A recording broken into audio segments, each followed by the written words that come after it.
Hi everyone, this is Robert and welcome to IDG Live. Today we are looking at House Lannister. Oh, I've just realised I left the Cleganes behind me. Well, um, we can cope. Today we're looking at House Lannister, which is clearly one of the biggest, most important houses in the entirety of the Seven Kingdoms. We've got a lot to get through. I've got masses of questions from my patrons. But what I will do, which is fantastic, some really good questions in there. What I'll do, as I always try to, is just start with a little bit of an overview. I'll keep this a little bit shorter than usual because we're going to get into a lot of detail with the patrons' questions. As always, I'll also try and pick up as much as I can from the chat as we're going through. House Lannister. So, House Lannister is a very old house. We don't know exactly how old they are. Um, they first appear with the legend of Lan the Clever. At the time, the people in charge of Casterly Rock were House Casterly. We don't know huge amounts about them, but they were situated there on the west coast of Westeros, this massive rock standing alone. It's a couple of leagues long. It's three times the height of the wall. It's huge. And at the top of this, they built a ring fort, and that was their home. And they started digging into the rock. How long they were there for, we do not know exactly, but at some point we get Lan the Clever arriving. And now, Lan the Clever, is he in the Dawn Age? Is he in the Age of Heroes? Again, we don't have huge amounts of detail. We also don't have one clear myth. What we do have are a lot of different stories, each with the same outcome, that Lan the Clever ended up in control of Casterly Rock. And from that moment onwards, House Lannister were in charge. The most popular version of this legend is that Lan the Clever managed to make his way into the rock, which had already got rooms and chambers cut deep into it by taking off his clothes, putting butter over his body and squeezing through little cracks, finding his way in, and pretending to be a ghost and scaring the residents until they ran off or they died of fright. He then married the women who were left for some reason, and became House Lannister. That is their origin story. Now, what happens after that is they become the kings of the rock. And for a long time, they ruled over that part of what we now think of as being the Westlands. It has a few low-lying lands, but typically we've got quite a lot of mountains. And as they discovered over time, very rich reserves of particularly gold and silver. Now, at some point a long while ago, the Lannister line split, and we have the Lannisters of Lannisport, a town growing into a city, a port city just outside Casterly Rock, which is incredibly rich. It's also the last. If you're doing a coastal route around Westeros, it's the last main port city on the west coast. At that point, you generally turn around and go back to Old Town, and then across the south, and then maybe around to King's Landing when it's there, or all the way back over to Essos. So this became quite a hub, and this is where the Lannisters started gaining their riches from. They had gold mines. They and the vassal houses in their area had gold mines and silver mines. A very strong industry of smithing grew up, and this was what tempted traders to be coming all the way around to the far side of Westeros, picking up their gold, heading back. Now, when the Andal invasion came, we were looking at the Andal invasion quite a lot when we were talking about the Vale. During that, as we've said many times, this was not what we perceive of as an invasion. This wasn't just a whole mass of people coming across at one time, attacking everyone in their way. This was a very long uh, armed immigration is probably the best way of saying it, boat by boat, group by group, heading over from Essos into Westeros. And first of all, they encountered the Vale, and then they headed west, and then more west, and eventually they did reach the Westerlands. And the approach of the people in the Westerlands was less confrontational, it has to be said, than in the Vale. In the Vale, there was this very much let's try and fight them. If you remember, there's the battles. We had the House Royce, the last of the First Men Kings, led this great coalition against them. That didn't really happen in the Westerlands, and it didn't take huge amounts of time before even House Lannister had decided that they would marry into, get some Andals married into the family, make sure that there wasn't a problem. And eventually, at some point, actually, you're left with a Lannister daughter married to the only Lannister daughter left, married to an Andal king who'd come in, and the line formally, although it obviously retained some First Men heritage, formally became Andal rather than First Men. The Kings of the Rock persisted, and over a long period of time, the um, the the land that they ruled slowly expanded. It has to be said this was incredibly slow. This wasn't like the Starks, who started out with just Winterfell, and over time, long time, but they took every single bit of the north. In the Westerlands, we just get every now and then we hear a story of, and then they went and they captured Fair Isle, they added Fair Isle to their lands or something like that. This was not a huge expansionist approach. They never really looked at going down into the Reach. There were a few border battles, but there was never a plan to sort of extend out into the Reach, into the Riverlands. They seemed largely happy with where they were, which had a natural defensive barrier. It has to be said, the mountains that stretched right across the eastern edge of the Westerlands. Now, all this remained largely the same until we get to the Targaryen invasion. Now, the Lannisters, at this point, they did wish to oppose the Targaryens. The Targaryens had come in, they'd taken on the a lot of the first groups of people they met in and around the Riverlands, but the lords down in the west and south of Westeros, particularly the Lannisters and the Gardeners, who at the time ruled the Reach, they decided they would form a grand coalition to oppose these Targaryens, who still had, in terms of conventional army, quite a small force. And so the Lannisters and the Gardeners came together and took on the Targaryen army.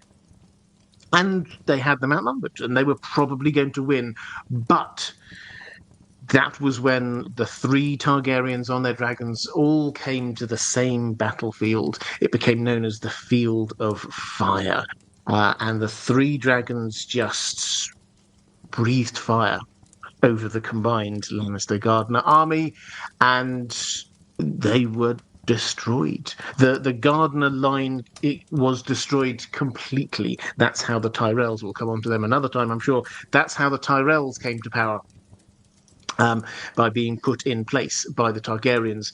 The Lannisters saw what happened and bent the knee, and they took the sensible route out. By this point, it had become reasonably established that if you fought against the Lannisters and did not back down, then you would get killed. If you bent the knee, they would let you live, and often let you keep the lands that you had before. And that's what happened with the Lannisters. And for the first century or so of the Targaryen rule, the Lannisters it's not that they stayed out of politics. They did get involved a few times, but they weren't at the heart of what was happening in Westeros. What we see, particularly even as far as the Dance of the Dragons, you will see that the Lannisters aren't there as one of the top most powerful families. You had the Targaryens at the top.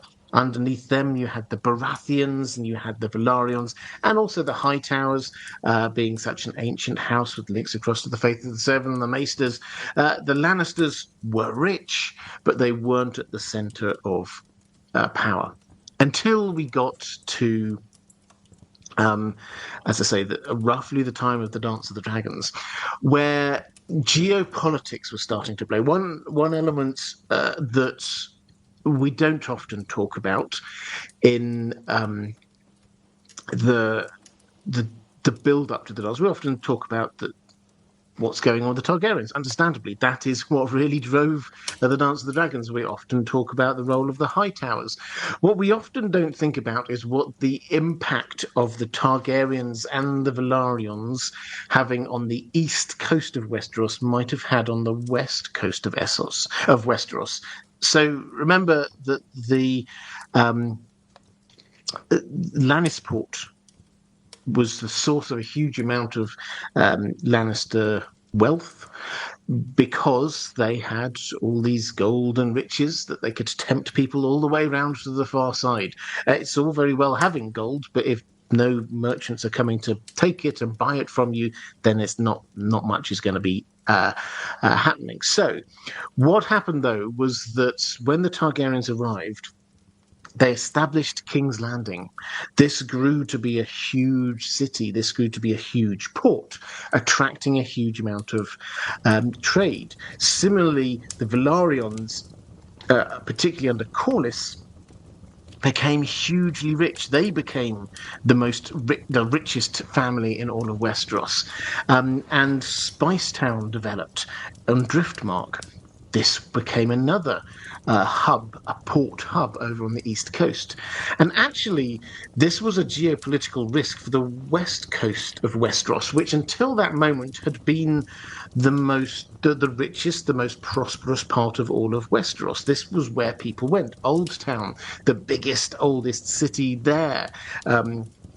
With the Reach, with its huge agricultural world, and then up to Lannisport, the second biggest port.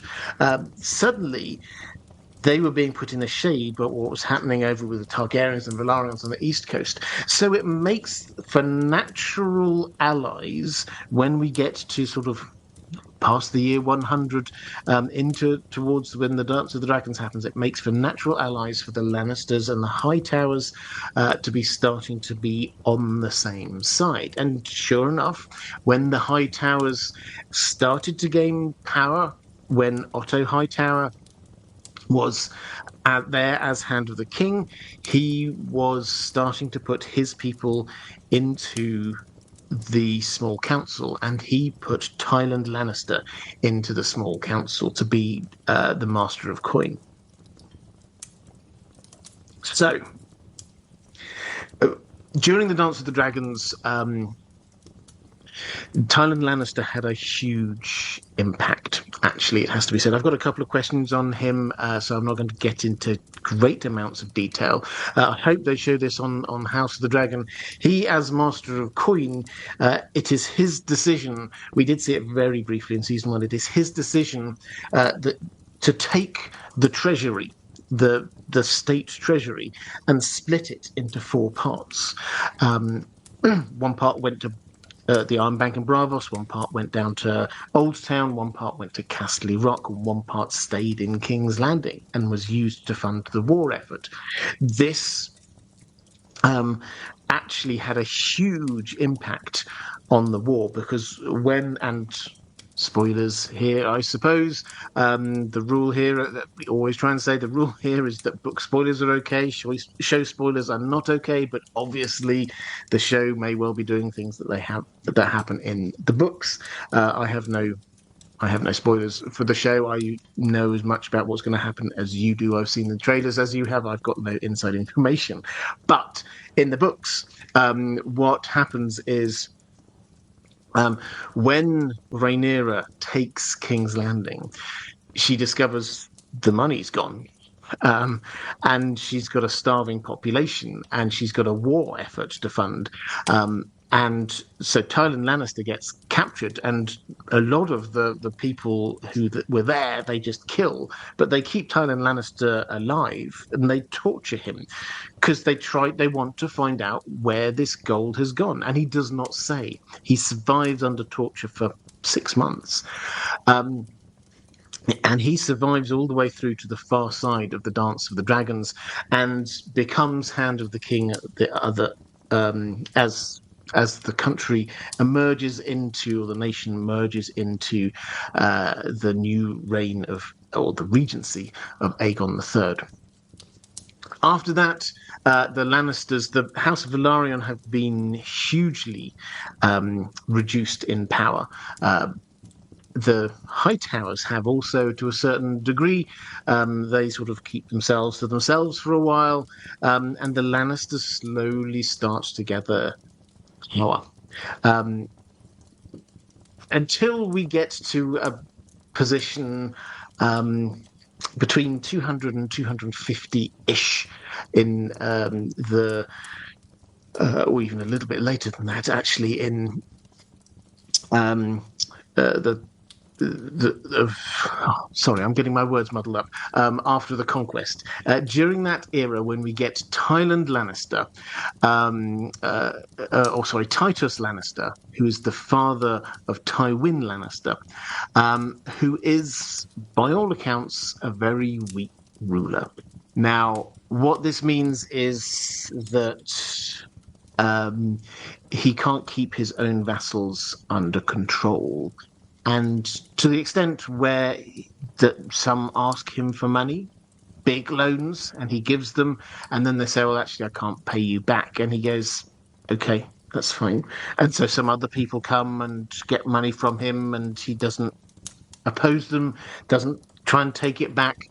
And people then start mocking him in his own hall, and the Lannisters lose a huge amount of power and wealth. The end of that, though, is when Tywin Lannister takes on House Reyne and House Tarbeck. Now, this is where the Reynes of Castamere comes in. Castamere was the castle for House Reyne, and Tywin took the battle to them. They were basically an open rebellion against the Lannisters. He took the battle to them, and this was like Casterly Rock. This was a castle built into the rock, basically underground. And there was a lake next to it. He broke the banks of the lake and funneled the water into where they lived, their underground castle. And the whole castle just filled up with water. The entire House Reyne was horribly killed, and Tywin Lannister just eliminated the house completely. And that is why the song "The Reynes of Castamere" is seen as a threat. This is why Tywin would just send to somebody threatening rebellion, he would just send a bard to go and sing the Reynes of Castamere, just to remind people this is what he does to people who oppose the Lannisters. He doesn't just take them down a peg. He will absolutely wipe them off of the face of the planet and destroy their line completely in a horrible way. So that's why the Reynes of Castamere is quite so important.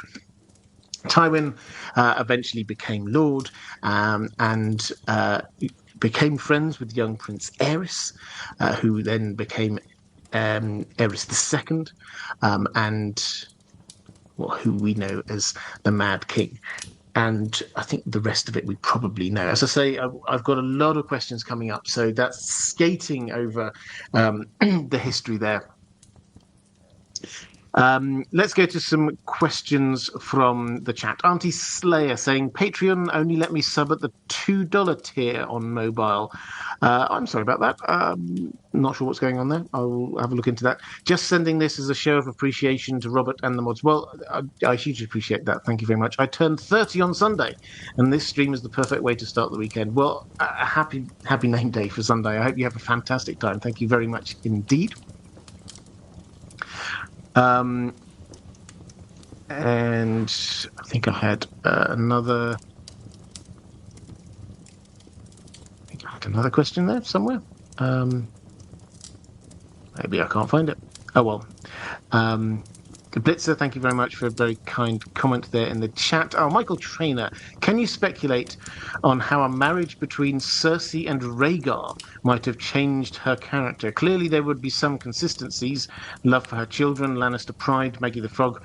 But what would be different? Oh, this is a really interesting one. So, Cersei was, when she was young, Tywin was Hand of the King, and Tywin, and when she was young, as in still a child, Tywin was Hand of the King and he saw an opportunity to marry his daughter. The Lannisters were the second most powerful, in his mind at least, family in the land, and Prince Rhaegar, was the only Targaryen. He didn't have any sisters, and so Tywin saw the opportunity. Rhaegar has to marry somebody, and they had a tourney at Casterly Rock, and the plan was for Tywin to ask Aerys and suggest this marriage between their two houses. Cersei to be married to Prince Rhaegar. Aerys flat out refused, and he basically said, we don't marry the servants. A huge slap in the face for Tywin. We know about this because Cersei was told about it by her aunt Jenna. That's one of Tywin's only sister, one of his 4 siblings. Her aunt Jenna said, "This is what's going to happen. There's going to be a feast, and at the feast it will be announced that you are going to be engaged to Rhaegar." The feast never happened. He asked Jenna what went on, why didn't it, and Jenna told her the story. And since that moment, Cersei became really quite obsessed with Rhaegar, with wanting to marry Rhaegar. She still thinks about him, even after she's married to Robert Baratheon. Even when we get into the story of A Song of Ice and Fire, even then she's sort of absent-mindedly thinking about how beautiful Rhaegar was, and how, what their children would be like and what it would have been like. So this does focus her mind. And there's I think I did a short video on it a while ago. There's a fascinating balance here. In balance, perhaps is the wrong word. Irony. Robert Baratheon, we often think about Robert Baratheon and how obsessed he became with Lyanna and how he would be thinking about her all the time. Cersei was actually equally obsessed with Rhaegar. And so the two of them who married each other were kind of living out this sad echo of what they both wanted. Was never going to happen. Rhaegar didn't want to marry Cersei. Lyanna didn't want to marry Robert. But the two people who could have married them ended up being married themselves. So how might this have changed Cersei? Well, I mean, I think her character would probably have stayed the same. I think the difference is the context to her actions, is that where she developed as an adult, as queen, was very much the Lannisters are here secretly in control in King's Landing. Robert Baratheon may technically have been king, but the Lannisters had a vice-like grip on power there, really. That would not have been the case had she married Rhaegar. The Targaryens would still very much be in power. and the whole situation would have been quite different. She would probably have, at least to start with, have been happier in her marriage. So would she have still been sleeping with Jamie? I don't know, but I think there's probably a fair chance that she would have had Rhaegar's children. Um, uh, it's an interesting thought experiment that we don't know we don't know, but probably she would have developed a little bit less sure of her own ability to get her way and deceive everyone. Um, Question from Commander Ray. This is a channel membership request. If you become a channel member, you get free questions highlighted in the chat. And Commander Ray, you're now a member for 6 months, so thank you very much. Saying thanks, Robert, for the great streams and videos, and the mods for their hard work, and Dan for being a good boy. I'm watching as I write for a D&D campaign. Well, I hope that goes well. Dan is indeed being a good boy. He's taken himself up to bed tonight already. But this is an early chance for a shout out to the moderators. Moderators, you do fantastic work. If you are here in the chat, could you just show them a little bit of love? Thank you very much.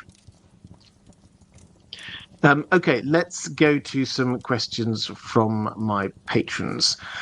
The Radabin Mitra saying salutations to Robert and Dan the dog. I hope you're doing well. I am, thank you. From the many stories of Lan the Clever involving the Reach in the Westerlands, none of them seem to explain how this character ever had hair as golden as the sun. So my tinfoil idea is that Lan the Clever is actually someone who came from the east via the Sunset Sea into western regions of Westeros and applied himself using clever tactics and situations. How much do you align with this tinfoil?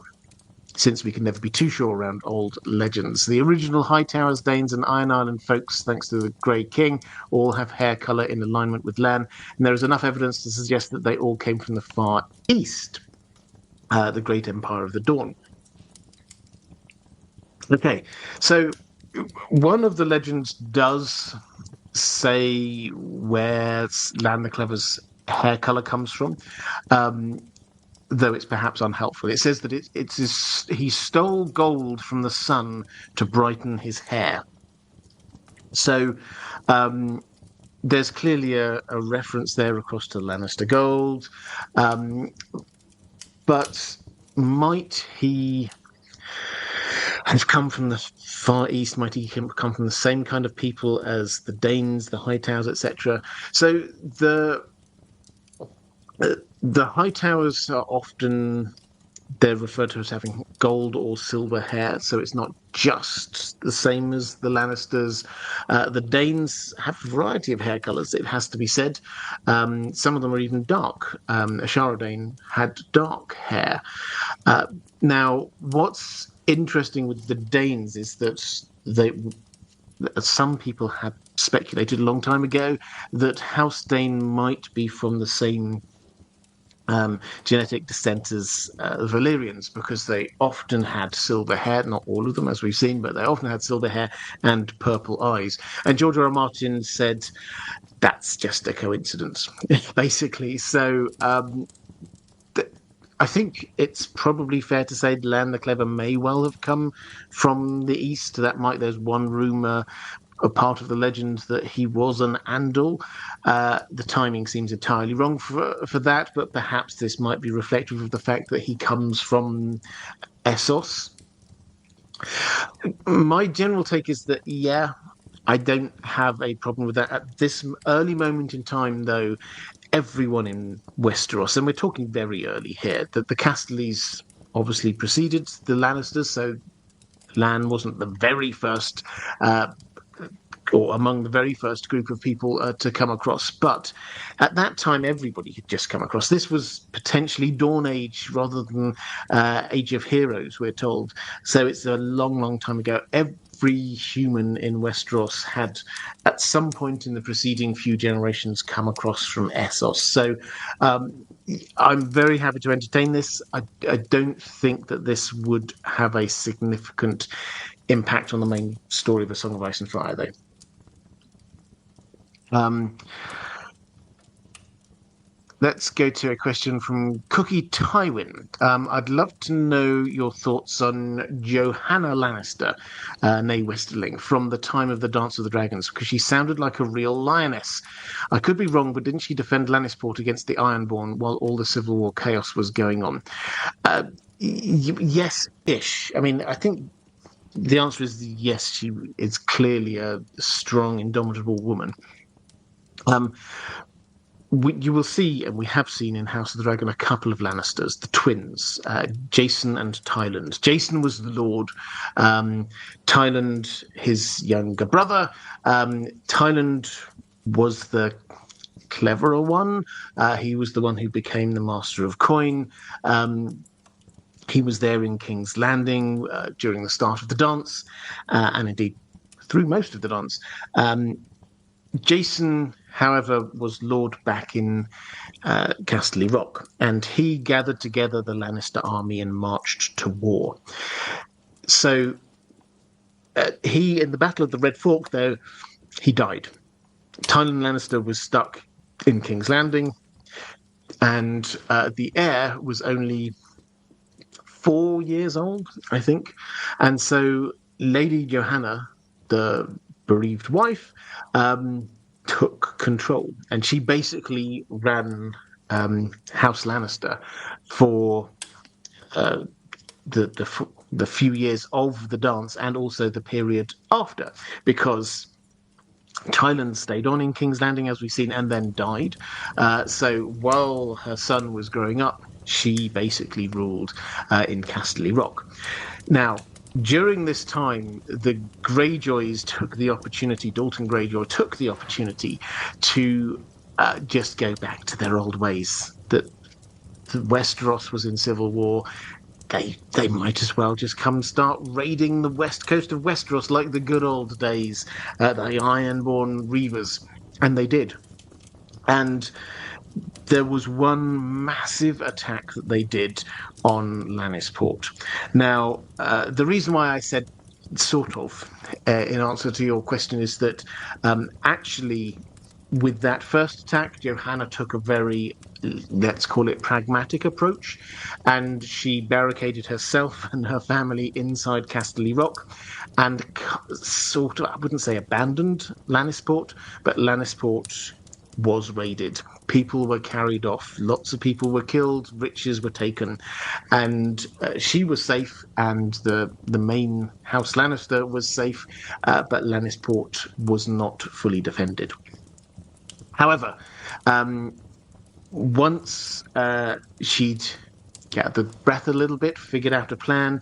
She then went down, and although the Lannister fleet had been burned during that same raid, she then went down, formed a quick alliance with some friends in the Reach, pulled together an army, put the army on the fleet that she got from the Reach, and then they went and took the battle back to the Iron Islands, and they won. And Dalton Greyjoy was delivered to her, and he was gelded, and he was made to be a fool for her young son. So he was humiliated, and she then ruled effectively for the next 10 years or so. So yes, an indomitable woman. There were quite a few strong female leaders actually during the Dance of the Dragons. We'd focus in on people like Rhaenyra, Rhaenys, Alicent as well. There's also Jane Arryn, who I think from publicity photos we're going to be seeing in House of the Dragon season 2. So this wasn't, yes, this was quite rare, but this was during that period there was quite a lot of female leaders going on across Westeros. Paul Taylor, if any of Tywin's kids were the spawn of the Mad King, which would you find the most impactful? I've got some questions on this a little bit later, but if you've never come across this theory before, it's a fascinating one. That we know that the Mad King, Aerys II, he had the hots for Joanna Lannister. That's not the Johanna that we were talking about just one moment ago, but the wife of Tywin Lannister. and on at least a couple of occasions made some inappropriate advances, shall we say. Did it ever go further than that? We're not told. But this has sparked theories, rumors that one, two, maybe all three of Tywin's children are actually not his. Now, you will find on my main channel, I can't remember, maybe 6 months ago or so, I did a video about Cersei. What's the evidence that maybe Cersei is the Mad King's daughter? Quite sort of, in terms of character, quite a lot actually when you start to dig into it. If you read A Feast for Crows in particular, from her point of view, so much of her character is very the love of wildfire, the paranoia, even down to like some crazy plans she has to be building a white city on the other side of the river Blackwater. This is all the Mad King. So that's possible. Jamie, obviously they're twins, so you have to get into some rather technical science if you think that Cersei might be and him not. But he clearly seems the least likely. There's no character indications that he's like the Mad King. But obviously there would be a great irony in the fact that he killed the Mad King. He killed Aerys II, so he wouldn't just be a kingslayer, he would be a kinslayer as well. And then Tyrion, I have a question about this specifically. Tyrion, the potential for Tyrion to be a Targaryen is, out of all of the tinfoil-ish theories out there, the one that I vacillate on the most. Almost every time I think about it, I on a slightly different side. Which do I think would be most impactful for the story? Probably Tyrion, I would have to say, partly because of the irony of what this means for him and Tywin, and partly because George R. R. Martin originally structurally set up Tyrion to be echoing Jon and Daenerys. And what I mean by that is he is a child who never knew his mother or father because his mother died giving birth to him. If he is Tyrion Targaryen, then he was brought up by a man who was not his own father. We're told right from the very beginning, he's obsessed with dragons. He gazes into the flames. He seems to have this connection with the dragon skulls in King's Landing and Red Keep when he goes there. So all of that is set up. And then in terms of what impact this is going to have, he is going to come into contact with the dragons way earlier in the story than either Cersei or Jaime will. So he would be the most impactful, I would say. Auntie Slayer saying, if Tywin was willing to pay an alleged fortune for a Valyrian steel longsword, how are the Lannisters unaware of the cat's paw dagger? Theories Joffrey happened to have it and gave it to an assassin seem unlikely. Well, interesting. The Valyrian steel dagger, what we call the cat's paw dagger, is actually, might even be tomorrow, I've got a video coming out on who hired the cat's paw assassin, which is one of the earliest mysteries and drivers of the action in A Song of Ice and Fire. But the theory isn't that Joffrey had, and hey, spoilers for that video, it was Joffrey. But the theory isn't that Joffrey had this dagger lying around. The dagger was Robert Baratheon's. It belonged to him. Now, we've seen this. I think we can count this as semi-canon, being in House of the Dragon. This dagger was passed down from Targaryen ruler to Targaryen ruler Viserys wears it through House of the Dragon season 1. It's got the writing on it. This is a king's dagger. And Robert Baratheon will have claimed it when he claimed the Iron Throne. So that's why he had it. And it got included amongst all of the luggage when the court basically went up to Winterfell. So we shouldn't underestimate. This wasn't just like a little trip to see his mate. This was a 6 months. The entire mechanism of running the country basically moved. Some of the small council obviously stayed back in King's Landing, but moved up all the way to the north to Winterfell. And so this was Robert Baratheon. House Baratheon, as far as we could tell, also did not have a Valyrian steel sword. So there's every chance, although we're not told about it explicitly, there's every chance that Robert Baratheon counted this as one of his prized possessions, that he'd got a Valyrian, he'd inherited. They might not have got the 2 Valyrian steel swords that House Targaryen once had, but he had inherited a Valyrian steel dagger. So this was part of the belongings that went all the way north, goes the theory.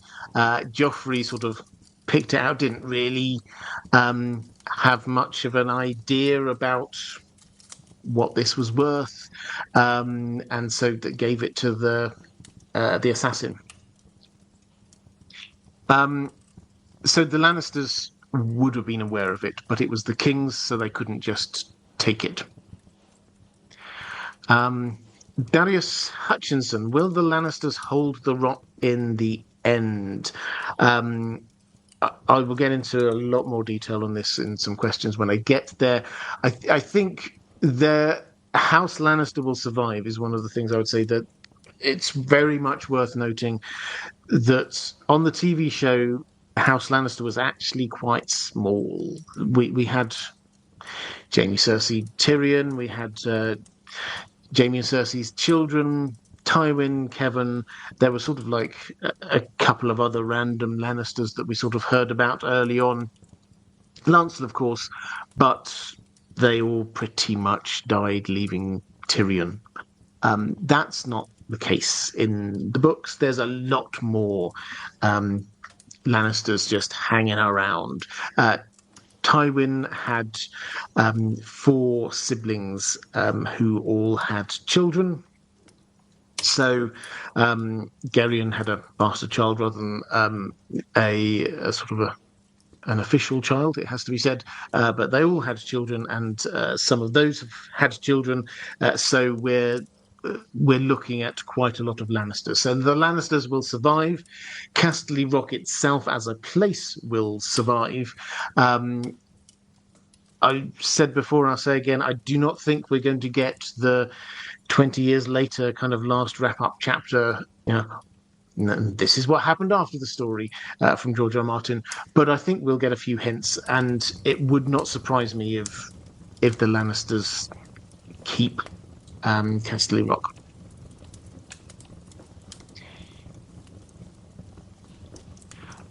Question from Commander Ray in the chat just saying, I think all of Tywin's kids are his, but I think George wants there to be some ambiguity. I would not disagree with certainly the second half of that. I think George R. R. Martin is very, very happy for us to be uncertain about the parentage of all of those 3 siblings. He's okay with us not knowing ever. Martin S. Saying, good evening, Robert. I have no House Lannister question at the moment, having asked several before, so I decided to just send a couple of links to Lannister-related Ted Naismith images on Patreon. I did get them. Thank you very much. Yeah, they're very interesting. I hadn't seen either of them before. And being sort of black and white, not typical Ted Naismith, but I very much appreciated that. Thank you, Martin. Agree. Weirwood saying, when they were looking to buy a sword long ago, didn't Rhaegar have it? In terms of the dagger, if that's what we're talking about here, I think the working assumption is that this is something that the king had, so Aerys probably had it, but we do not know. Mara Lee, hi there, Mara. Great to see you. Saying just to show love and support for the great stories, merch, and content. You are loved and the best. Hugs to Dan, your handsome dog. Thank you very much, and that's very generous, Mara. Thank you for that. And also saying for the mods, thank you. Right, let's go to Lord Medici, saying most of the kingdoms seem to have a strong number of second-tier houses: Carstark, Bolton, Manderley, and Umber in the north, Royce, Waynwood, Corbray in the Vale, Blackwood, Bracken, Mallister in the Riverlands, etc. The Westlands, possibly alongside the Stormlands, seems unique in having weak second-tier houses. Why do you think this is? To an extent, it might be because the Lannisters put them down, ask the Reynes, but do you think it can be all attributed to the Lannisters' actions? Or do you think there's any reason why the Westlands just seems to produce less powerful second-tier houses ex ante? Okay, so I mean, I find this a fascinating question because we actually, our understanding of the Westlands is less than many of the other parts of the Seven Kingdoms. By which I mean we know a lot about the North. The majority of the points of view chapters that we have, particularly in Book One, are Starks. And when you think about it, of all the POV chapters you have in Book One, we've got Ned, you've got Bran, you've got Sansa, you've got Arya, you've got Jon. Lots and lots of Stark POVs.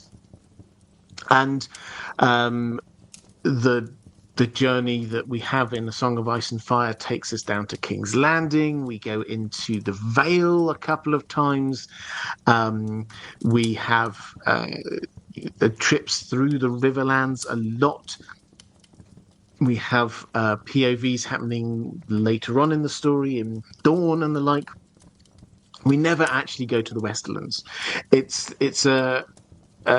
similarly the Reach, incidentally. George R. Martin has said that we will. We are going to go to Casterly Rock in the story, but it means that whereas we have Tyrion or Cersei or whoever occasionally thinks back to the Westerlands, that's not really their home base. A lot of the times King's Landing is their home base. So we get a lot less information about the politics of what's going on in the Westerlands.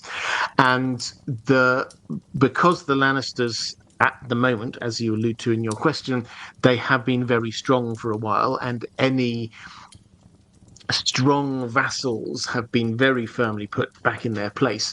We never get any kind of little rumors of this house rebelling or anything like that. It seems very simple. They say, oh, well, we need to get another army together. Let's do that and tell people to be sending us troops. And it seems very simple. So the other noble families of the Westlands seem relatively weak compared to the very strong Boltons and Manderleys and whoever. Now, is that actually the case? I think not through history. I think it's probably fair to say that there have been times when House Reyne has been very powerful. House Farman came to particular prominence. If you've read Fire and Blood, you remember House Farman suddenly getting quite powerful. There are another few houses, the Westlings, quite powerful as well. There are some strong houses there. I just think they at the moment they're kept down by the strength of overpowering strength of House Lannister, and perhaps there aren't any houses because the house in charge of their main city port, Lannisport, is a cadet branch of the Lannisters of Lannisport. Then there isn't a natural massive extra house. But yeah, it's an interesting observation. I don't think it's quite as stark as it might first appear because of the POV situation.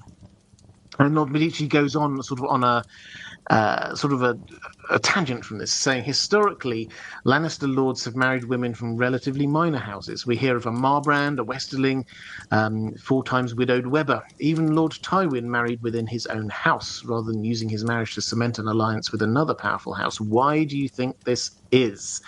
Although the great houses were less likely to marry houses from outside their kingdom prior to the main story, there are several instances of this happening, like the Starks marrying Blackwoods and Royces.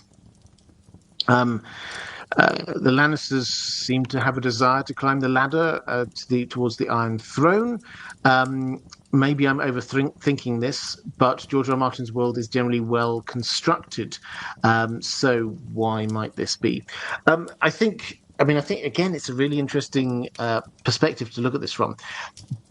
Personally, I mean, there have been marriages outside of the Westerlands, for example. There is, if you dig through, you'll find the marriage to a Baratheon. The Jenna Lannister married Aemon Frey. Now that was generally seen as being a big step down for them, but the Freys are a rich and powerful house in the Riverlands. So this is a powerful house outside of the Westerlands. So there have been a few of these other marriages outside of the Westerlands, but this and Tywin himself tried to arrange marriages for his children to other powerful houses. So there was a plan at one point for Jaime to be marrying Lysa Tully, who later becomes Lysa Arryn. He plots, as we've seen already, to try and get Cersei married to Rhaegar Targaryen. So Tywin definitely saw the advantage of this. Prior to this, it's probably worth sort of just saying the Lannisters weren't that expansionist back in time. They were very happy running the Westerlands. They're very happy just being rich and living in Casterly Rock.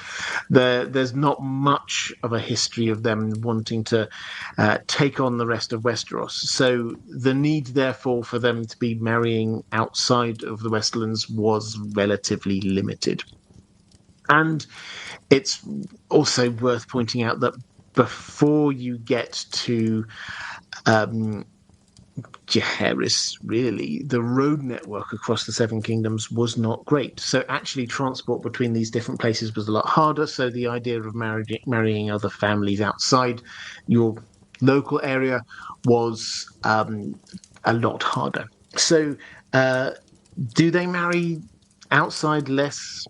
I think probably a little bit, but it's about the same as if you were to compare them to, say, the Lannisters or the Dornish, that being a sort of on the outside rather than somewhere focused in on the central politics of the Seven Kingdoms, they tended not to, even within the Targaryen era, those houses were not doing huge amounts of intermarrying. Username redacted. Do you think Tyrion will confront Cersei in Fagon's takeover of King's Landing? And what would Cersei's likely reaction be to a small folk uprising?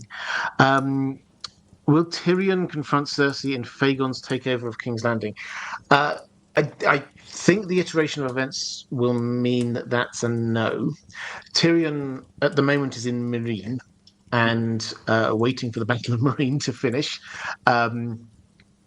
He will then very probably, assuming he survives, he will end up in Meereen, waiting for Dany to return.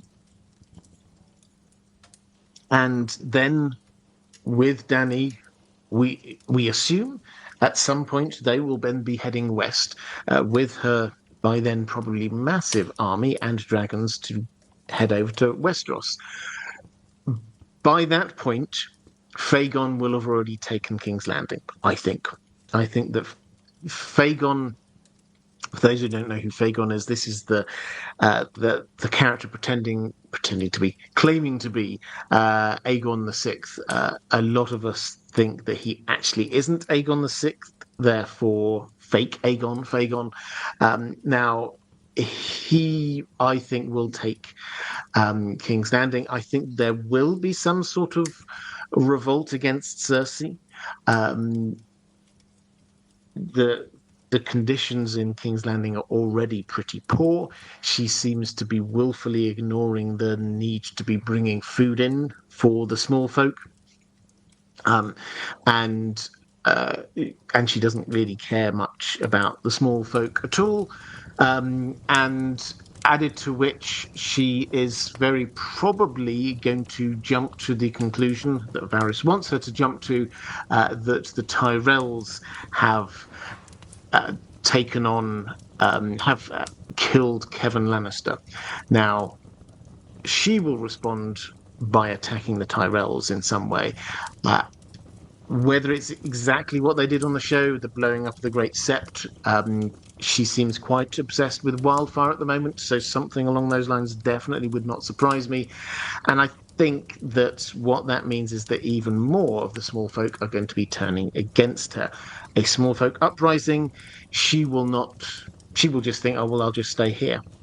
But they will then be welcoming this new person who claims to be the Targaryens, welcoming him into King's Landing. If you remember, actually, you get that image that Dany got in the House of the Undying of what we're all thinking is Fagon as being like this mama's dragon being held aloft with cheering crowds. We don't think about these cheering crowds much, but he's going to be popular. Why is he going to be popular in comparison to what came before him, which was Cersei? So I think she'll be driven out of King's Landing long before Tyrion gets there. There is my general take. Question from Andrew Viniecki saying, Hi, Robert. It seems nonsensical to me that those who benefited from the death of Aerys refer to Jaime as Kingslayer with such discontent. It appears he did them a favour. Is it all honour focused? Thanks. Yes, it is all honour focused. And it's. The people did benefit from Aerys dying. There's absolutely no doubt about that. The manner in which he died, though, is not known to people. The fact that he was going to blow up King's Landing and Jaime stopped that from happening is not known to people. As far as the vast majority of the people in the Seven Kingdoms are aware, what happened was Tywin Lannister's army got into King's Landing, headed towards the Red Keep. Jaime saw this happening and killed the king so that the Lannisters could come in and take over. That is the story that everybody thinks is right. Jaime has never told them no. So everyone thinks that he didn't do it out of any kind of noble ideal. He did it because he's working on his, basically working for his father, working for Team Lannister, whereas he should have been there defending the king because that's what he'd vowed to do. Now, that line of thinking takes you to this point where actually Jaime didn't need to do it. From most people's perspective, they think, well, the city was being sacked. Aerys was going to get killed anyway. Jaime didn't need to do that.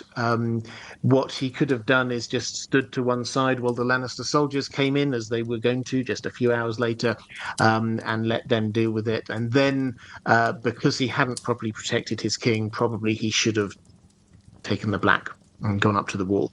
So that's the kind of the feeling. Most people have no idea that he did this to stop Aerys from killing people. Most people think he did it for House Lannister.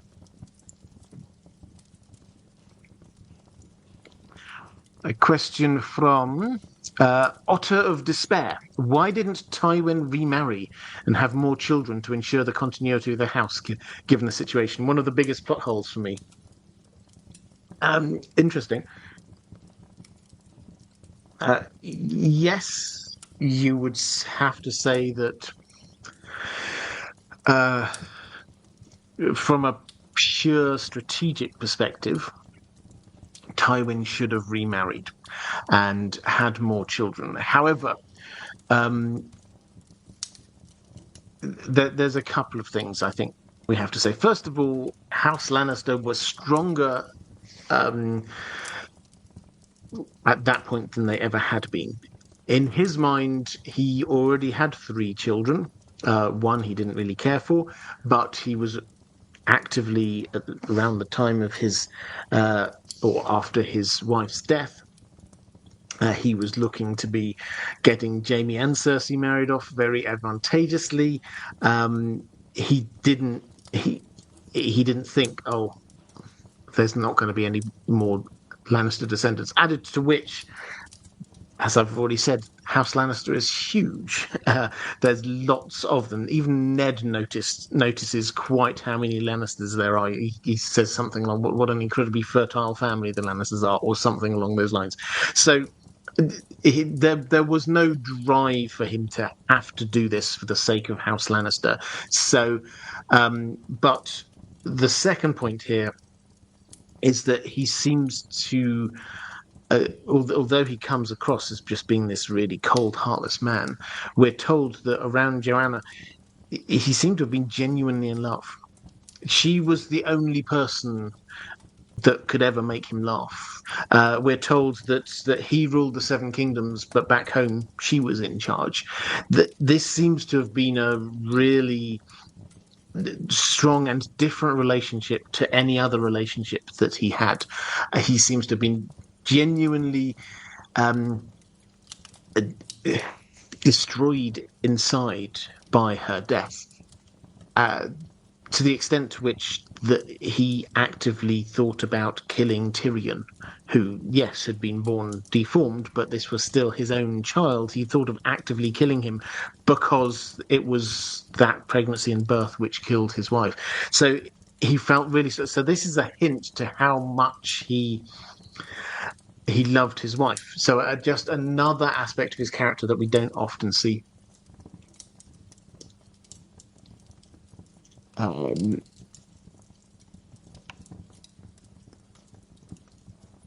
Right, let's go to some questions, more questions from my patrons.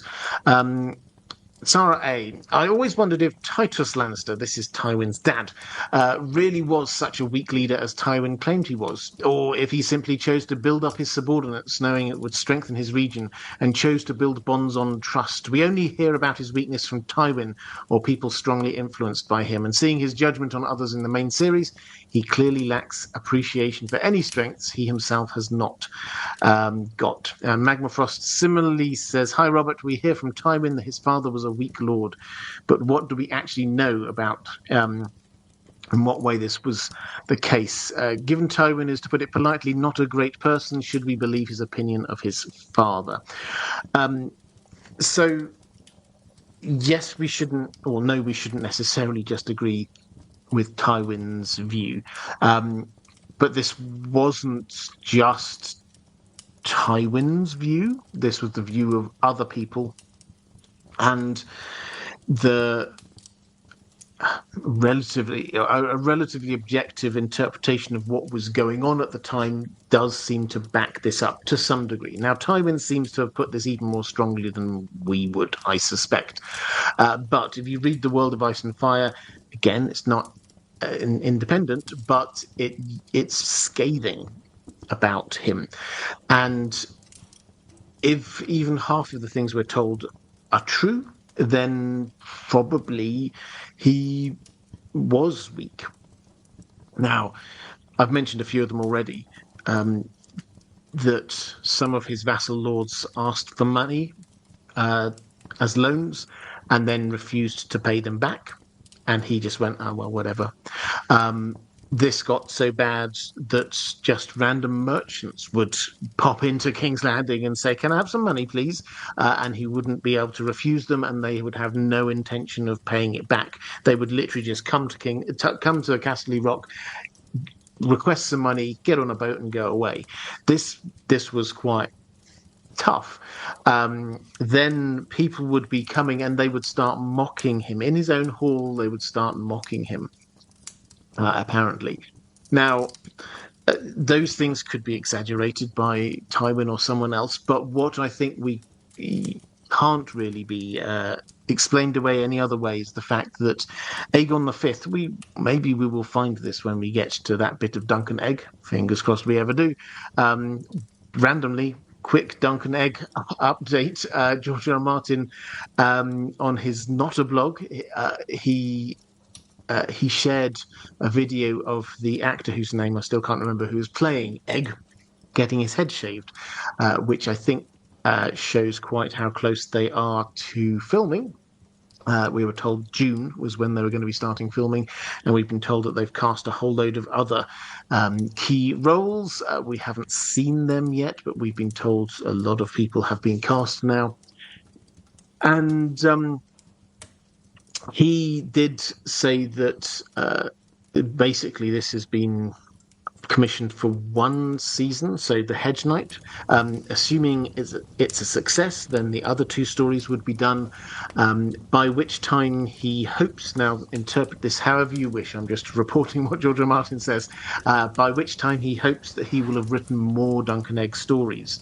And then he puts in brackets, yes, after I finish The Winds of Winter. So what I think we can take from that for certain is the fact that George R. R. Martin's writing priorities at the moment in terms of his sort of main world of Ice and Fire is that he's going to be carrying on, as he has been saying, his priority is The Winds of Winter.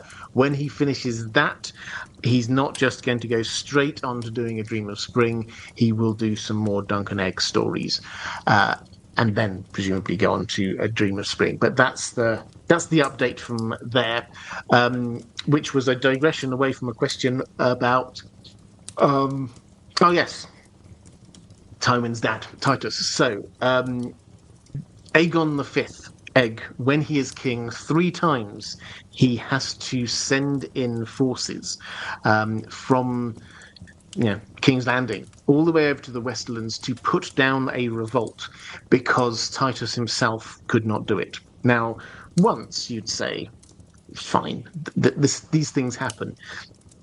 But 3 times, I think, shows that this was a pattern. People felt that they could just ignore him and do what they want.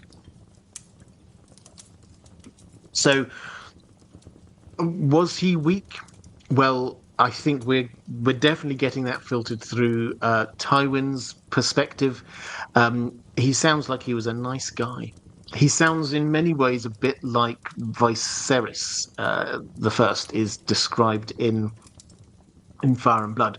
Paddy Considine did bring out a huge extra amount of layers in House of the Dragon, but on the page, he does seem to just be somebody who just enjoys spending time with his family, hates confrontation. It's just that he was surrounded by some competent administrators in the way that Titus appears not to have been. Toothless Paste saying, a nice guy but a bad lord. Yeah, that seems to be roughly the feel that we've got going on here.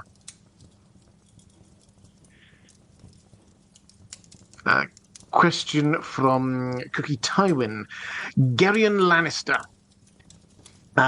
This is the youngest brother of Tywin. Did he perish upon the sea by storm or pirates? Did he make it to Valyria and find his end there? Or is he lingering still in the wilds of Essos and perhaps ventured further than anyone expected and is living like a prince in some far-off land? What do you suppose? I hope there is some obscure mention of Geryon in Tyrion's time in the East. Also, I think, please correct me, timing could have lined up for Geryon to be the sailor's wife's true husband had the 5-year jump happened. I wonder if it's a happy coincidence that it's become a fan favourite theory that the sailor's wife is Tisha. It's one Lannister or another, it seems. Okay, so a few different elements here. Geryon. Geryon was the youngest brother of Tywin, uncle, therefore, to Tyrion, Jaime, and Cersei, and both Jaime and Tyrion remarked that he was their favourite uncle. He seems to have been a lot more light-hearted than his siblings, it has to be said. They all seem to have reacted differently to their father, and then how their elder brother Tywin had sort of reacted and acted as a lord. And uh, what Geryon seems to have done is dote upon the children and have adventures. And one of those adventures that he decided to go on was to Old Valyria. Now, why to Old Valyria? Well, first of all, because it's there, I suspect. But secondly, the Lannisters, as we have noted, do not have a Valyrian steel sword. They used to. It was called Bright Raw. They got it at some point in the century before the Doom of Valyria. However, it did not last very long, probably only for 100 years or so, because in the aftermath of the Doom of Valyria, um, I think it was King Tommen II. So this is before the Targaryen invasion, headed over to Old Valyria to try and get what he thought would be whatever riches and magic plunder that could be found. A lot of people had this idea: let's go to where Old Valyria was. Now that all of that volcanic stuff's died down, we must be able to go and grab something from there that's going to be quite valuable. He headed off with Bright Raw, the sword, and was never seen from again.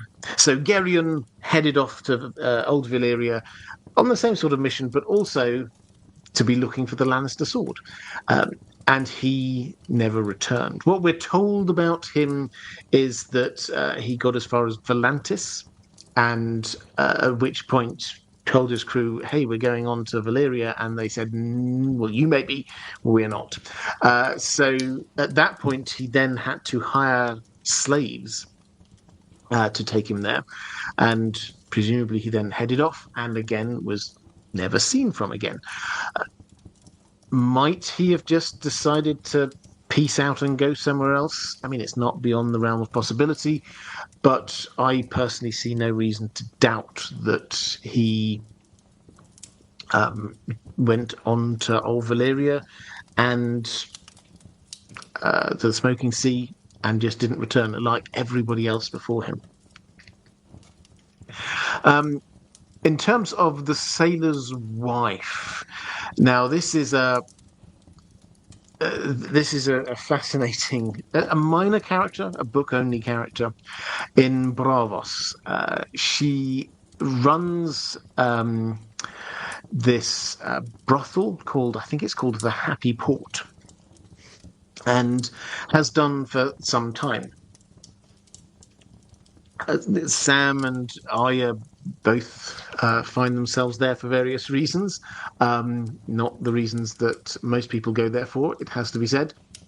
But this is run by the sailor's wife. Now, who is the sailor's wife? Well, we don't know huge amounts about her, but she seems like quite the character. That she runs things slightly differently for herself. She speaks perfect common tongue, apparently. And she insists that any of her clients must first marry her, pay her a marriage price before they can sleep with her, basically. Now, she has a daughter by the name of Lana, who has blonde hair, very blonde hair. Now, this has led to wild speculation because George R. R. Martin is clearly highlighting this person. What might this mean? Well, Lana obviously hints there of Lannister. The golden hair also hints of Lannister, and the fact that this person seems to have some kind of trauma surrounding marriage, or if not trauma, then certainly some kind of real focus on "I want to be married." She claims that she had been married and her husband had sailed off and would one day return. However, other people say that he died. So could this be Geryon? Possibly. I think one of the other possibilities that people have come up with is that maybe this is Tisha, Tyrion's first wife. Now, what we're told there is that there's a very traumatic backstory. I won't go into it all, but basically, Tywin does horrendous things to her, but gives her some money and sends her away. What does that mean? Well, presumably, as judged by Lannisport, in a boat, just go away. Where might she end up? Bravos seems a reasonable place for her to end up. And then, if she had a child, then maybe she might, who has golden hair, maybe she might call her Lana. The timing there does work out pretty well. So, uh, is it? Well, George R. Martin intriguingly um, he was asked many years ago when he used to answer questions like this. He was asked, "Where do whores go?" Which is the question. So Tyrion, just before he kills his father, he said, basically, he says, what did you do with her? Where did Tisha go?" And Tywin goes, "I don't know. Wherever whores go." And that phrase keeps running through Tyrion's mind. We're supposed to be thinking about it. And George R. R. Martin was asked directly, "Where do whores go? Will we find out?" And George R. R. Martin said, "We will." So this is going to get resolved one way or another. So for me, if I had to guess, it's far more likely that that is what is going on than Geryon. But I do like the idea of Geryon.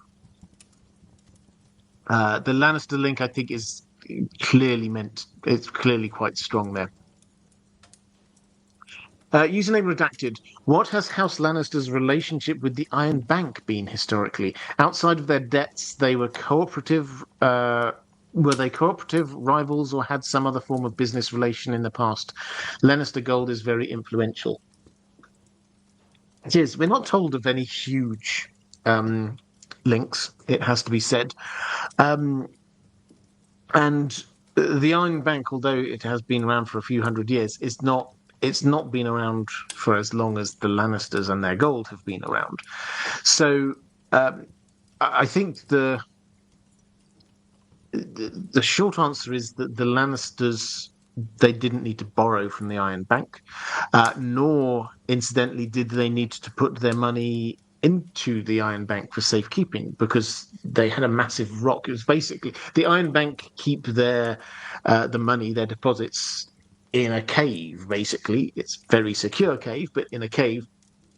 That's exactly what the Lannisters basically do. They've got their own cave system.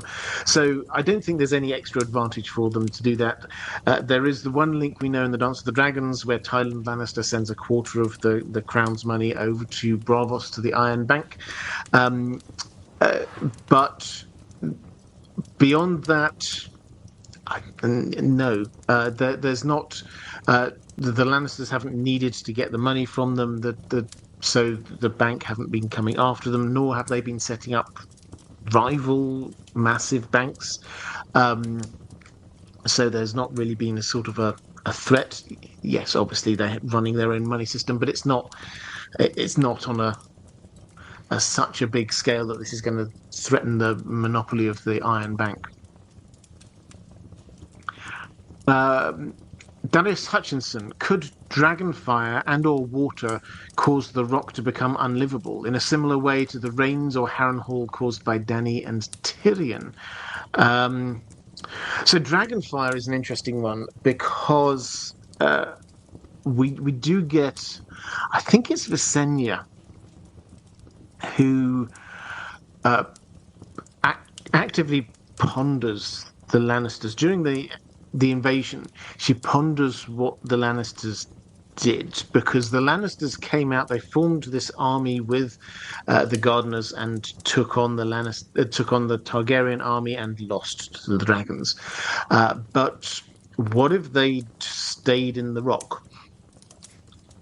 And as I say, I think it's Visenya comes to the conclusion that probably that would have withstood Dragonfire uh, because it is just so massive. So, um, could Dragonfire, and those dragons are a lot older, and their Dragonfire is a lot hotter than the dragons that we have in A Song of Ice and Fire. Um, incidentally, George R. R. Martin has actually said that we often think of the Eyrie, perhaps, or Storm's End as being impregnable. That's definitely a word used for the Eyrie. No one can get us here. George R. R. Martin has said that probably Casterly Rock is the most secure and impregnable fortress in the Seven Kingdoms. So, for all of the claims of the other places, it's probably the most secure place. So, not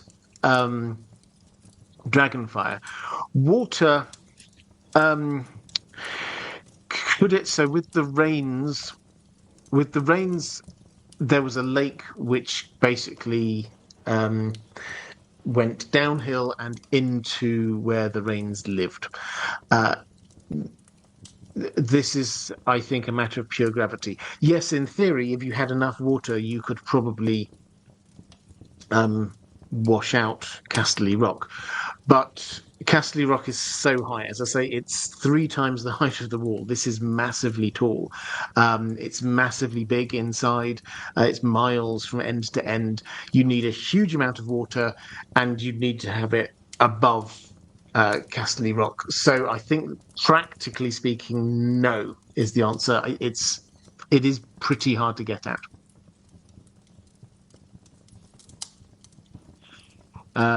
Nate Davis, was Lannister money directly or indirectly responsible for the doom of Valyria? Yes. I have got a question on this somewhere, which I would like to. I had a quote from it. Okay, I will just talk about this now, and then I'll sort of wrap up that other question when I get to it. So I've done a video on this if you want the full theory, but there appears to have been prophecies.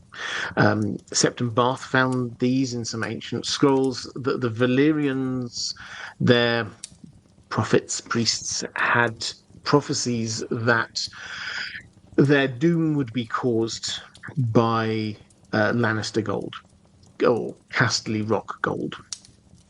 Now, this is why, although the Valyrians, we're told, greedily sought out precious metals, stones, things like that, so they really liked gold, they always refused to make a sword, a Valyrian steel sword, for the Lannisters.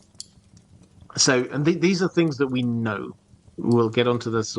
It's not speculation. It's sort of in informed theorizing. Let's call it that. Um, so we know that there was some kind of prophecy, and that this that was about Lannister gold causing their doom. We know that as a result of that, even though they actively loved gold, they avoided Lannister gold, which meant that they refused to sell a Valyrian steel sword to them.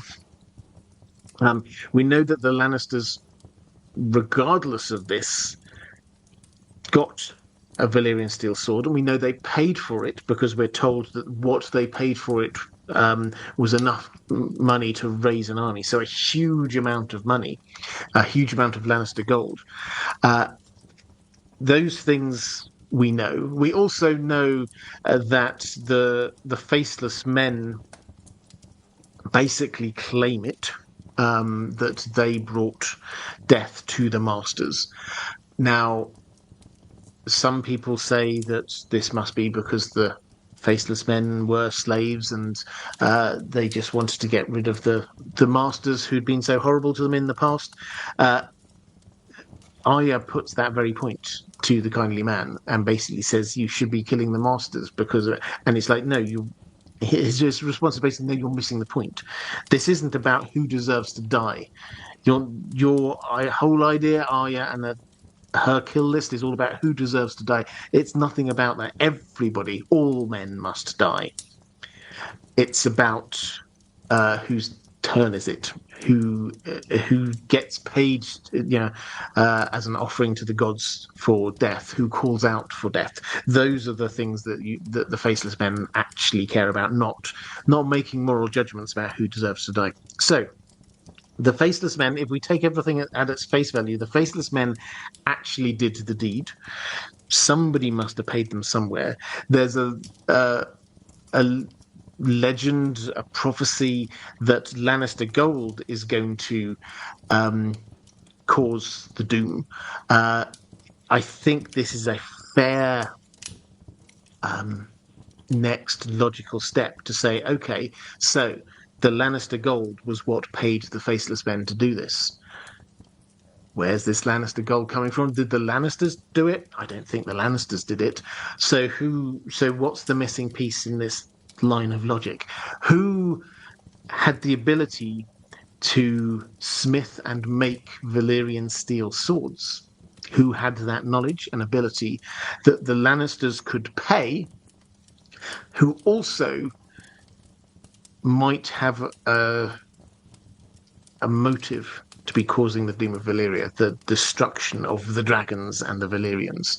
And I think that the answer to that is the Maesters.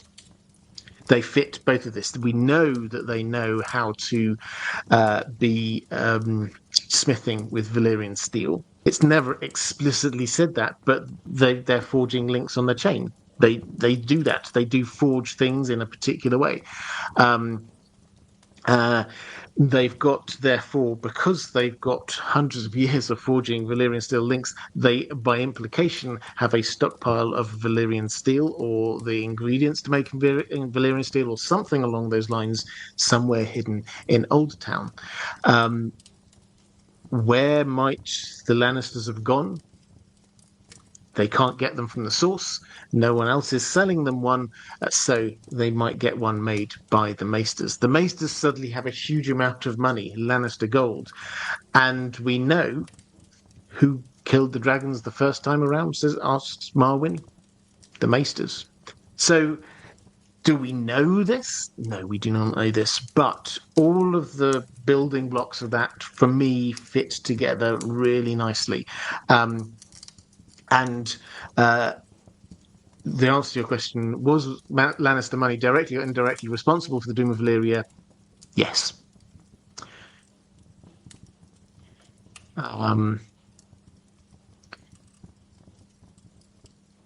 Andrew K just confirming, yes, it was Visenya who was doing that, thinking about the Lannisters. What if the Lannisters just stayed in Castle Rock? Steve Ashlerner Turner saying, what if Ned's brother was betrothed to Cersei and not Lady Cat? How big a difference to the basic story? Let's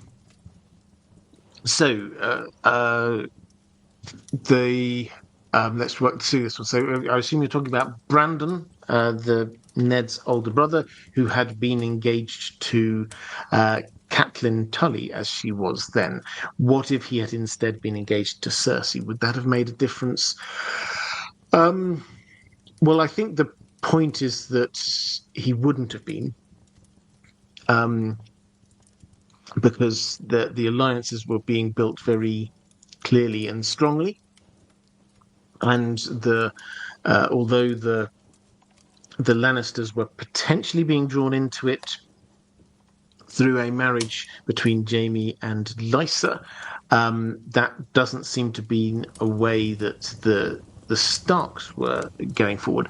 But how would that have? I mean, that would have affected where he was. I mean, with all of these things, the butterfly effect starts to get quite big quite early on. If we assume that everything else just sort of pans out normally, after the tourney at Harrenhal, he goes to his bride-to-be's father's castle and hangs out for a bit, that being Riverrun, waiting for his father to come down for the wedding. Now, I think it's probably fair to say if that wedding was going to be with Cersei, then he would have gone all the way down to Casterly Rock. hang out for a bit down there. Um, him being in Riverrun meant that he was quite close by when the whole Rhaegar and Lyanna thing happened, which meant that he could then charge down to King's Landing to be confronting Rhaegar. Um, I did theorize a while ago. I'm not going to go into all of the thinking behind this. I think that he ran into Littlefinger, and Littlefinger told him something which prompted him to be going down there. I think all of that iteration of events would not therefore have happened. Rhaegar and Lyanna would have eloped, but the march to war would have been a lot slower. We wouldn't have had Brandon heading down to King's Landing, being killed by the Mad King, Rickard being killed by the Mad King, the demand for Ned and Robert Baratheon to be handed over, which ultimately was the thing which led to the war. Those things might well have happened, but on a much slower basis. And the key thing, George R. R. Martin is a little bit vague on exact dates around this period for understandable reasons, but the key thing to note is that Rhaegar and Lyanna, there's probably every reason to believe that by the time they got to the Tower of Joy, whichever route they went, they certainly weren't going by sort of main routes via King's Landing or anywhere like that. By the time they got there and found out what was going on, it was already too late. The continent had descended into civil war already, so that could well have been stopped. And so that once you get to that, you get to well, what happens now? Robert Baratheon would still be mad, but would Ned have been on his side if Lyanna is very clearly not wanted to be marrying him? At that point, we start entering what if on a much bigger scale. But I think the short answer is that the start of the war would have been very different.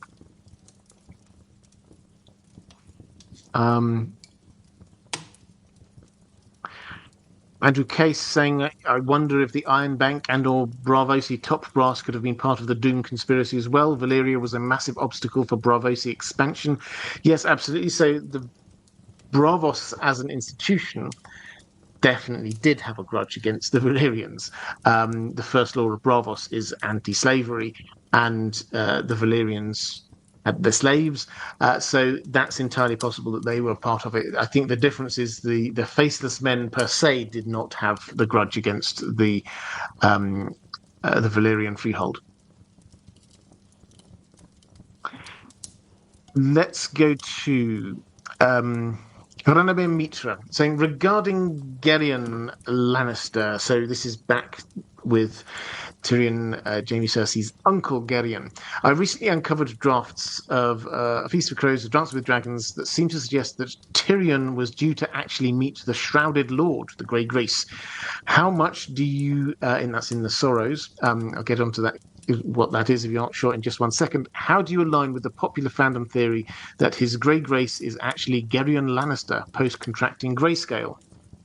George R. R. Martin did confirm that he ripped out this chapter from the official books, but he did say that it was due to be a swell, spooky, and evocative chapter. If not the above theory, what is your favourite theory about the Shrouded Lord, and why potentially it would be Tyrion who would finally make him laugh? Okay, so in the books, Tyrion, when we get to A Dance with Dragons, he starts off in Pentos, in Illyrio Mopatis's manse. And then he gets on the Shy Maid, this boat, heading down the River Royne. So fantastic little section of the story. He's there surrounded by this wonderfully interesting cast of characters, and he slowly starts figuring out who they are. He starts figuring out, hang on, that's John Connington. Hang on, that person over there is person claiming to be Aegon the Sixth. He starts working through figuring out who all of these people are. During that journey, they go through what is known as Sorrows. We sort of get it very briefly in Echo and the TV show, but it's much more central in the book.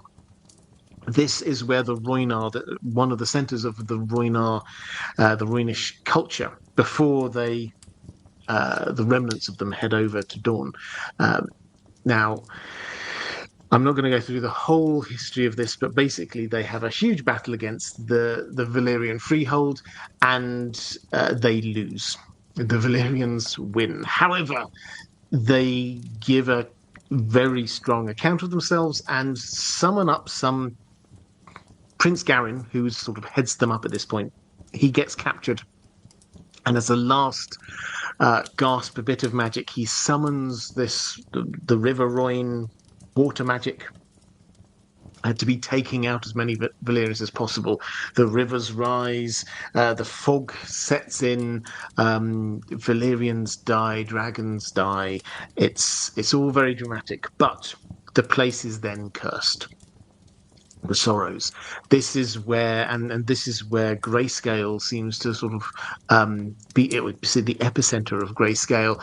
This is where stone men are. So if you contract grayscale, you head to the Sorrows to see out your days there. It's very eerie. It's very spooky as a place. Now, the chapter we have is a great chapter already. They head through there. There's something. Often get asked the question about exactly what happens. The boat seems to travel past a bridge and then travel past the same bridge again. Very deliberate. This isn't some mistake by George R. R. Martin. There's clearly something weird going on here. Stone men attack the boat. We get concerned. John Connington contracts grayscale. Tyrion's there being dragged in. It's all very dramatic. But there is an extra chapter that George R. R. Martin wrote. He's talked about this a couple of times. And in that, it's basically Tyrion's adventures in the Sorrows. He sort of gets captured. He meets the Shrouded Lord. And eventually, George R. R. Martin decided, although he really enjoyed the chapter, it did not fit. The implication is that this takes Tyrion down a very kind of magical path, which was not where he was wanting for the character to be going at that time. It distracted away from the main thing that was going on with him, which is traveling down the Rhine to eventually end up over in Meereen. This was not actually helping the flow of the story, and he's rather teasingly said so. He's got that chapter printed out, and it's in a desk drawer somewhere. And as long as he lives, nobody's going to be able to read it. But one day after he dies, perhaps we may get to see what was in that chapter. Now, this has led to huge amounts of speculation about what might have happened in that chapter, but also the nature of this Shrouded Lord, who seems to be the leader of the Stone Men.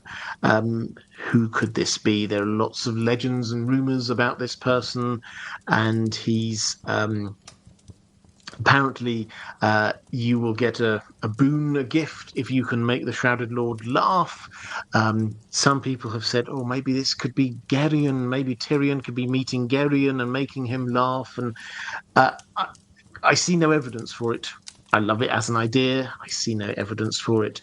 I want this to be, in world, this is very much a Rhoynish place. I would love this to be Prince Garin or a descendant of Prince Garin who is there still. That would really work for me.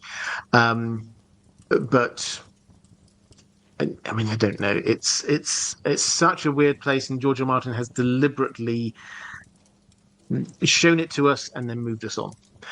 So he doesn't want us to know. It's a distraction away from the main story. So maybe one day we'll find out, but we'll never know.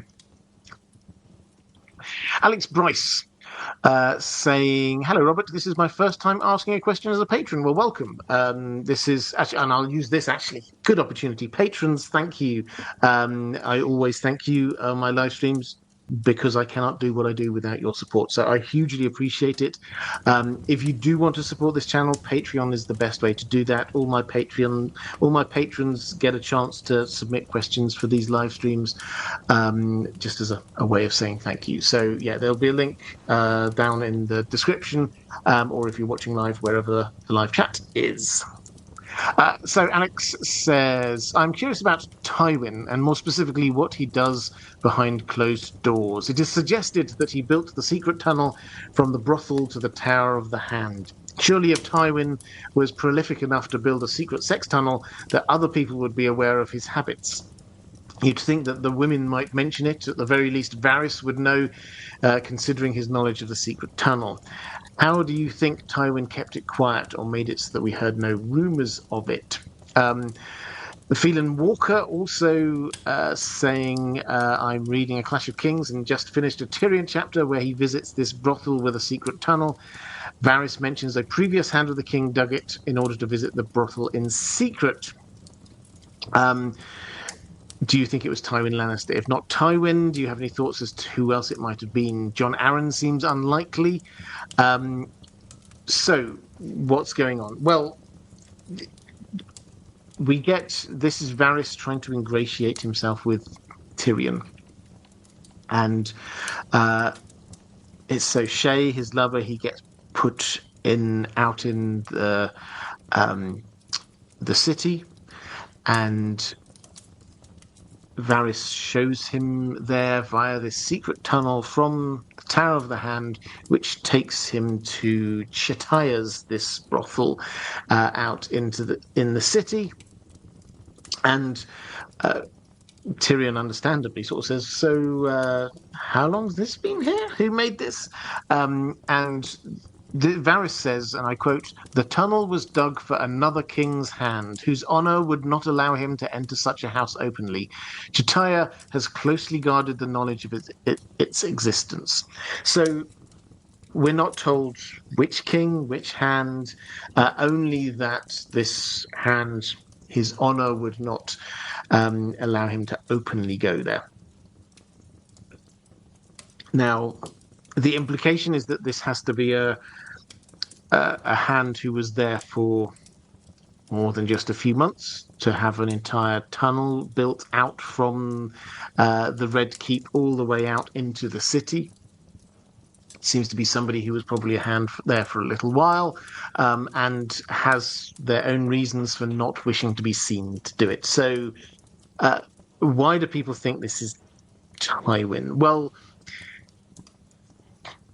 I mean, part of it is because this would bring some delicious irony to his public positions, that he was constantly having at Tyrion for "do not bring that whore to King's Landing" and things like that. He very publicly shamed the woman that his father had been sleeping with. Afterwards, he certainly gave the impression that he, after his wife's death, then he never remarried and never looked at another woman again. However, we discover in secret that he has Shay in his bed when Tyrion goes and ends up killing him. So clearly he does lead this double life. There are double standards there. There are hints that we can kind of try to dig into the psychology of this. Part of what it is that he dislikes about Tyrion is probably he sees a little bit of himself in Tyrion. Something that he probably doesn't like about himself, something that he doesn't want people to see, but it is there. So that's why people like this idea. Added to the fact that the tunnel, we don't know which hand it was, but Tywin definitely was hand for a long time. He was hand for another king. Chitaya, we're just told about Chitaya. We weren't told that this was built here before Chitaya's time. So if it was, then that seriously cuts down the potential for which hands it could be. And then there are some... They could be hints by George R. R. Martin. When Tyrion emerges, he emerges behind some stained glass, which are red and yellow patterned. Red and yellow are obviously the Lannister colours. Does that mean it is the Lannisters? I don't know. And there is one of the women who works there very clearly has been described as having golden hair and green eyes, which is very much Lannister colouring. So, could this be a love child? It's there's no actual 100% proof, but I like this idea that this is Tywin secretly. Um, uh, Varys wouldn't give up the secret, of course he wouldn't. There would be no reason for him to. Chitaya definitely wouldn't want to be giving up the secret because having a secret tunnel into the Red Keep is not the kind of thing that you'd want people to be aware of. So that would have been kept. And as for the people who actually did the tunneling, I think that Tywin is the kind of person who could brutally just, in the same way that, say, Maegor the Cruel killed all the people who built the tunnels originally, you could certainly imagine how Tywin might have just covered his own tracks, so to speak. Derry's read it before, pointing out that the tunnel Tyrion uses at Chitaya's is used as a departure point only. It isn't the one from the Handstout. Yeah, useful clarification, but I think the point still stands. It was built, as Varys says, it was dug for another king's hand whose honor would not allow him to enter such a house openly. So that's the key point we've got going on here. Samantha Drake saying, hello from Oklahoma. Do you think the great performances in the TV show will change or influence the fate of the three siblings in the book? No, I don't think so. So if you're referring to the great performances for Jaime, Cersei, and Tyrion, I mean, I would agree. All of those actors did a fantastic job. I don't think. I mean, with a couple of minor exceptions, I don't think that there's anything that happened on the TV show which will influence the book. George R. R. Martin has consistently said that his book is different to the TV show. The only, as I say, a couple of possible exceptions. I think that he did a very long time ago. He did mention Osha. The character of Osha, who he felt was very well portrayed on the TV show and added extra elements to the character. He said the same for Shay, but I think because Osha is still alive in the books, I do wonder whether we will get a little bit more about Osha as a result of that. That he seemed to, when he was talking about it, he seemed to very much be, oh yes, so this is great. This is extra element, extra layers of character going on there. But generally speaking, no, I don't think that George R. R. Martin is going to use the TV show to be influencing. His position, incidentally, I mean, it's been a while since he's done this, but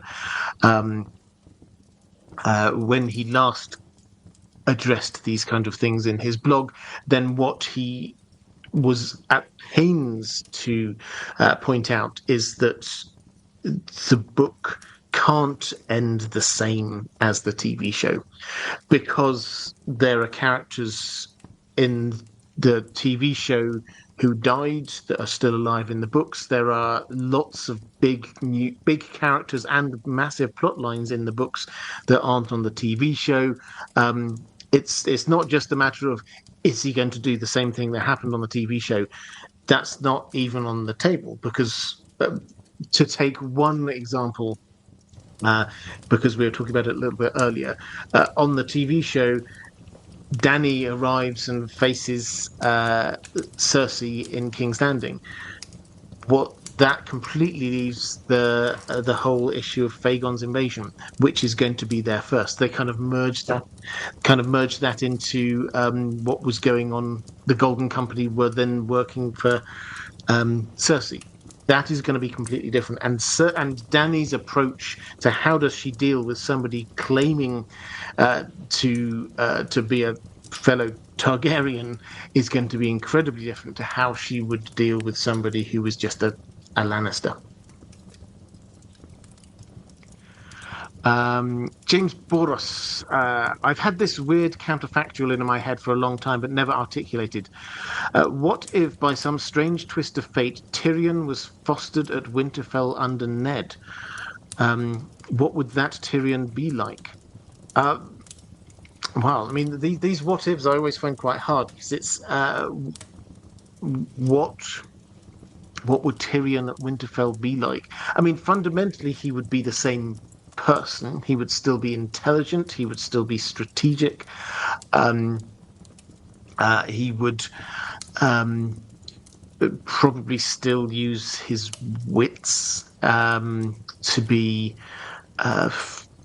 getting himself out of situations. I dare say that he probably still would have frequented the Wintertown brothels in the way that he did brothels in other parts of the country.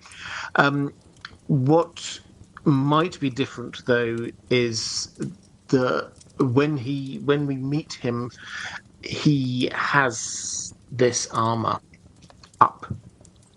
He gives John this speech. You'll remember it well about never forget who you are, because the world won't, use this as armor. That comes from the attitude that had been surrounding him all his when he was being brought up.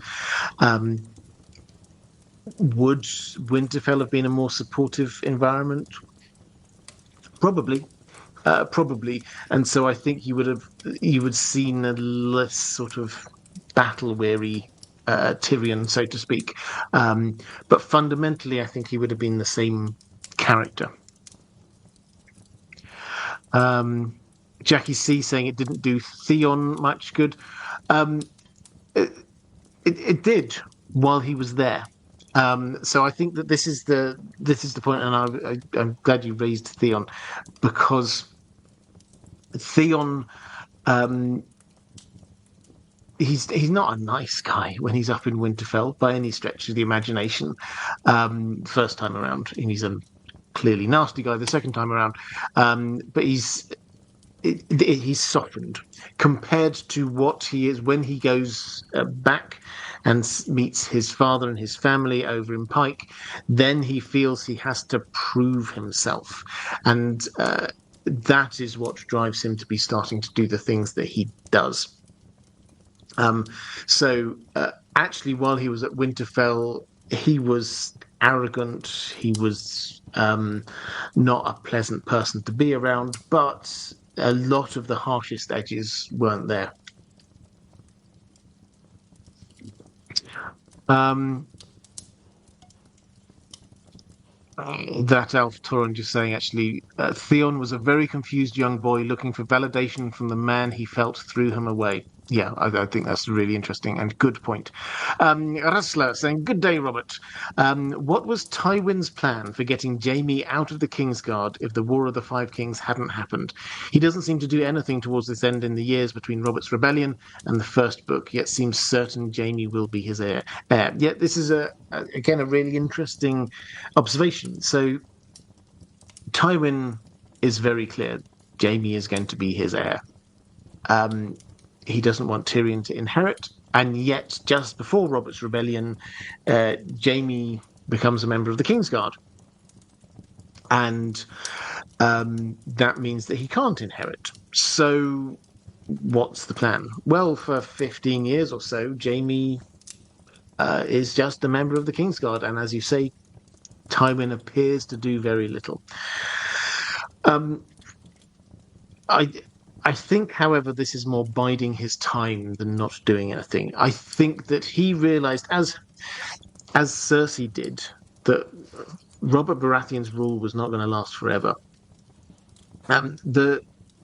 As Ned was kind of came to the conclusion is that when Robert died, it wasn't it wasn't murder per se. They'd fed him a lot of strong wine and he was out on a hunt and made it very dangerous. Anything might have happened that time. He might have he'd just gone out and done his hunting or fallen asleep rather than gone hunting. Nothing might have happened that time. But the next time, something could have happened. It would have been something at some point. And what Tywin was doing was strengthening the Lannister grip on King's Landing. which meant that the moment that Robert Baratheon was gone, Joffrey took over as king.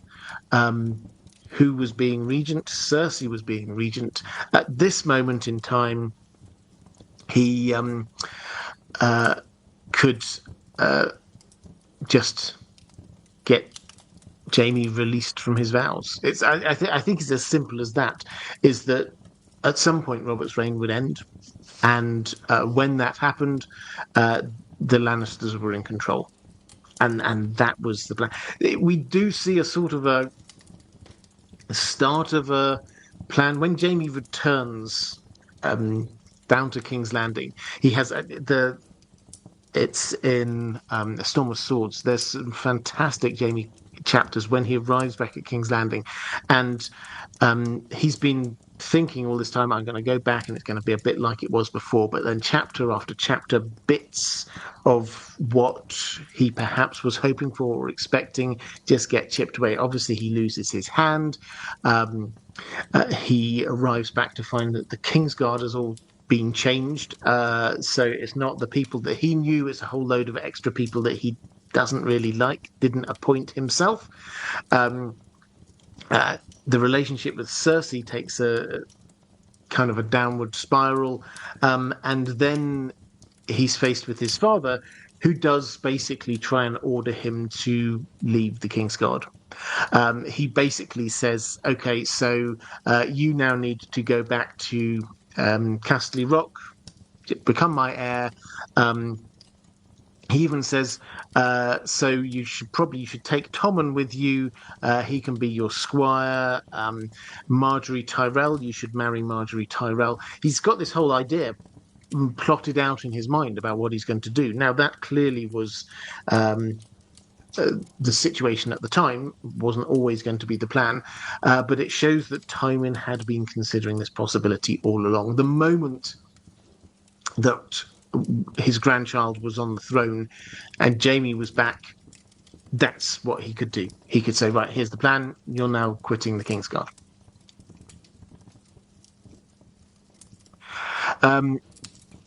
Cookie Tywin saying, "G'day, Robert. G'day to you. I was wondering, what do you think has happened, or what do you think happened to little Tyrek Lannister after the riot in King's Landing? I've always figured, since nobody has ever been found, and that Lannisters are dropping like flies, perhaps Varys has spirited the kid away and is holding him for after Fagon's arrival." In that, on the return of this Dragon King, Varys can pull an heir to the rock out of his pocket and has a great Lord of the West to bend the knee. Rassler also says there's a theory that Varys may have been responsible for Tyrek Lannister's disappearance. If true, what need would he have for the boy? And do you think Tyrek Lannister will reappear in the story? Okay, so this is the riot that happens in King's Landing when Myrcella gets sent down, put on a boat and sent to Dorne. The great and the good from the Red Keep go down to the docks to say goodbye. Then they head back up to the Red Keep.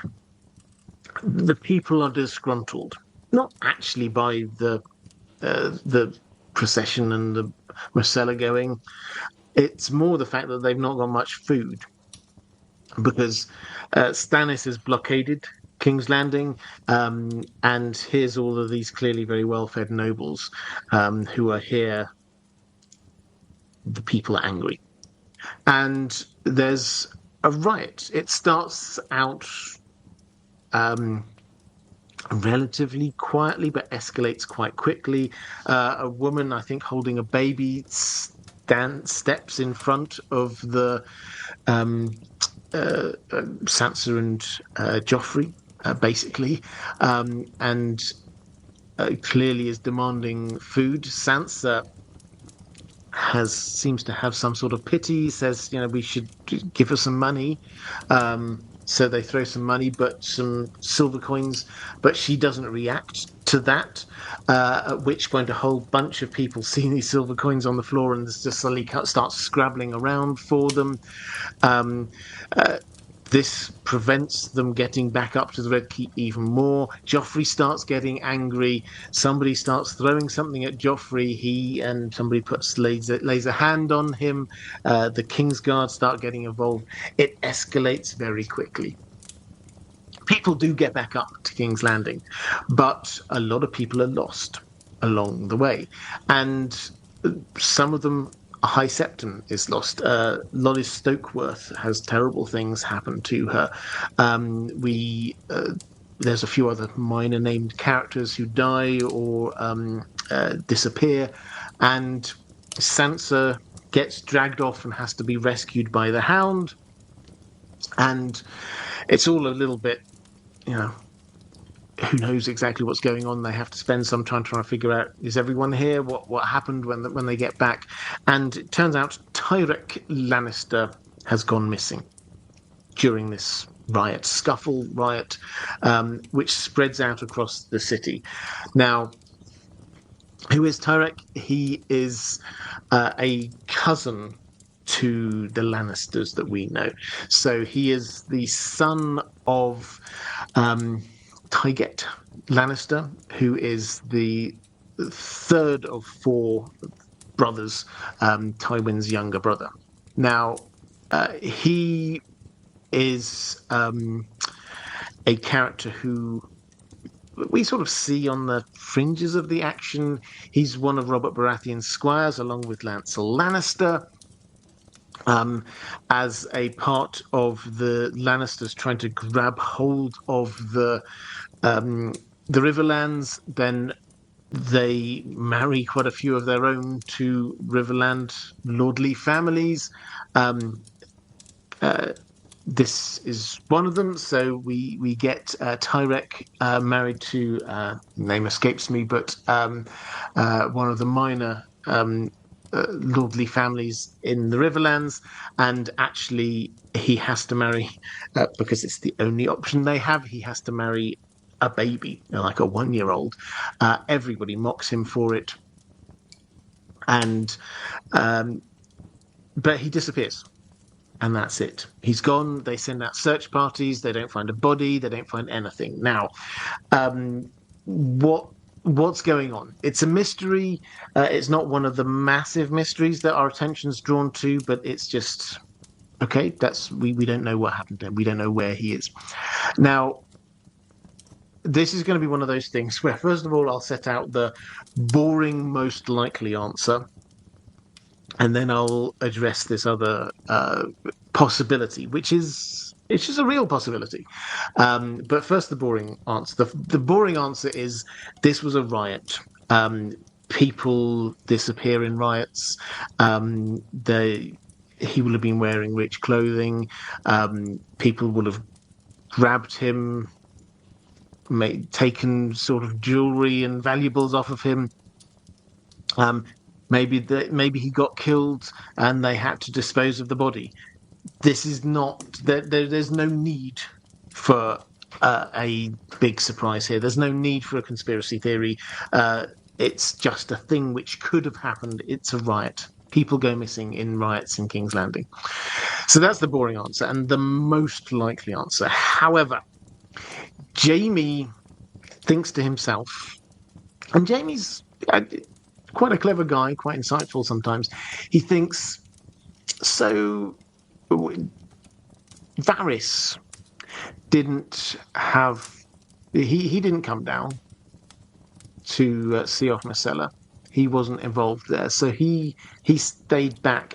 He surely would have known that there's a possibility of a riot, and yet he didn't warn anyone of it. So that's a little bit suspicious. And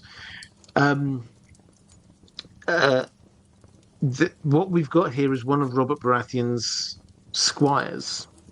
The other was Lancel. He would have known stuff. He would have seen things.